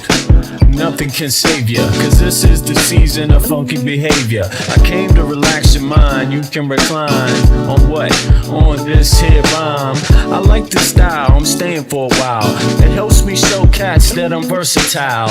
I'll touch your dial, turn your frown to a smile. I'll make you feel like you're having a child. So relax and open up, child. I'm about to make you walk what? Pimp style or pimped out style. You don't understand the logic. See, if you don't have it all, I'll take a deposit. I got shit for you, it's alright indeed. It's like going to the garden and planting the seed. You might tickle for a second, but it won't bleed. So just relax, just hear a dope ride. Your mind's just real nice, everything is real fat. You don't have to do work, we do right. It's the type of place where you can wear your hat. Just relax, and just hear a dope ride. Your mind's just real nice, everything is real fat. You don't have to do work, we do right. It's the type of place where you can wear your hat. Your entertainment, at the same time, edutainment. In other words, you could call it bent. What I'm saying is that I'm here at your service. It's hard work, but then again, I deserve this. I'm helping people enjoy their spare time. I'm like an instructor when I'm doing my rhyme. Relax and just hear the dope track. It's really not all that, it's not like a gag. We like that when everything is relaxed and chill. You don't have to get fucked up or take pills, cause I like being myself, it feels good. Yo, it makes my meals taste good. It makes my meals taste good. It makes my meals taste good. It makes my meals taste good. So just relax. It's your dope right. I'm just real nice, everything is real bad. You don't have to do work, we do that. It's the type of place where you can wear your hat. Just relax. And you're a dope right. I'm just real nice, everything is real bad. You don't have to do work, we do that. It's the type of place where you can wear your hat. Just relax. My mind state, now balloon, it won't inflate. Just take the buzz, this much wiser kid, fuck the shade. And take it to a lower level, and dig a ditch for a devil. Got some more kids and pass the shovel. Dig a hole, take them on a spiritual roll. Lyrics unfold, either that or unroll the scroll. Episodes keep reoccurring and stifling. People's vision get blurring, their hearts start murmuring. I'm about 5 times iller than a Sherman. Introspection is God's gift to the miracle. I freak material, lamb's milk without the cereal. When MCs say your booty, they mean venereal. Your fake material hip-hop killers, they more faking than fucking Michael Jackson and Thriller. The status of a hoe, Quanto Costa. They wanna know how much it costs, kid, I bet for keep to me just relax, and just hear a dope crack. The vibes is real nice, everything is real fat. You don't have to do work, we do that. It's the type of place where you can wear your hat. Just relax, and just hear a dope crack. The vibes is real nice, everything is real fat. You don't have to do work, we do type of place where you can, where you're at, just relax.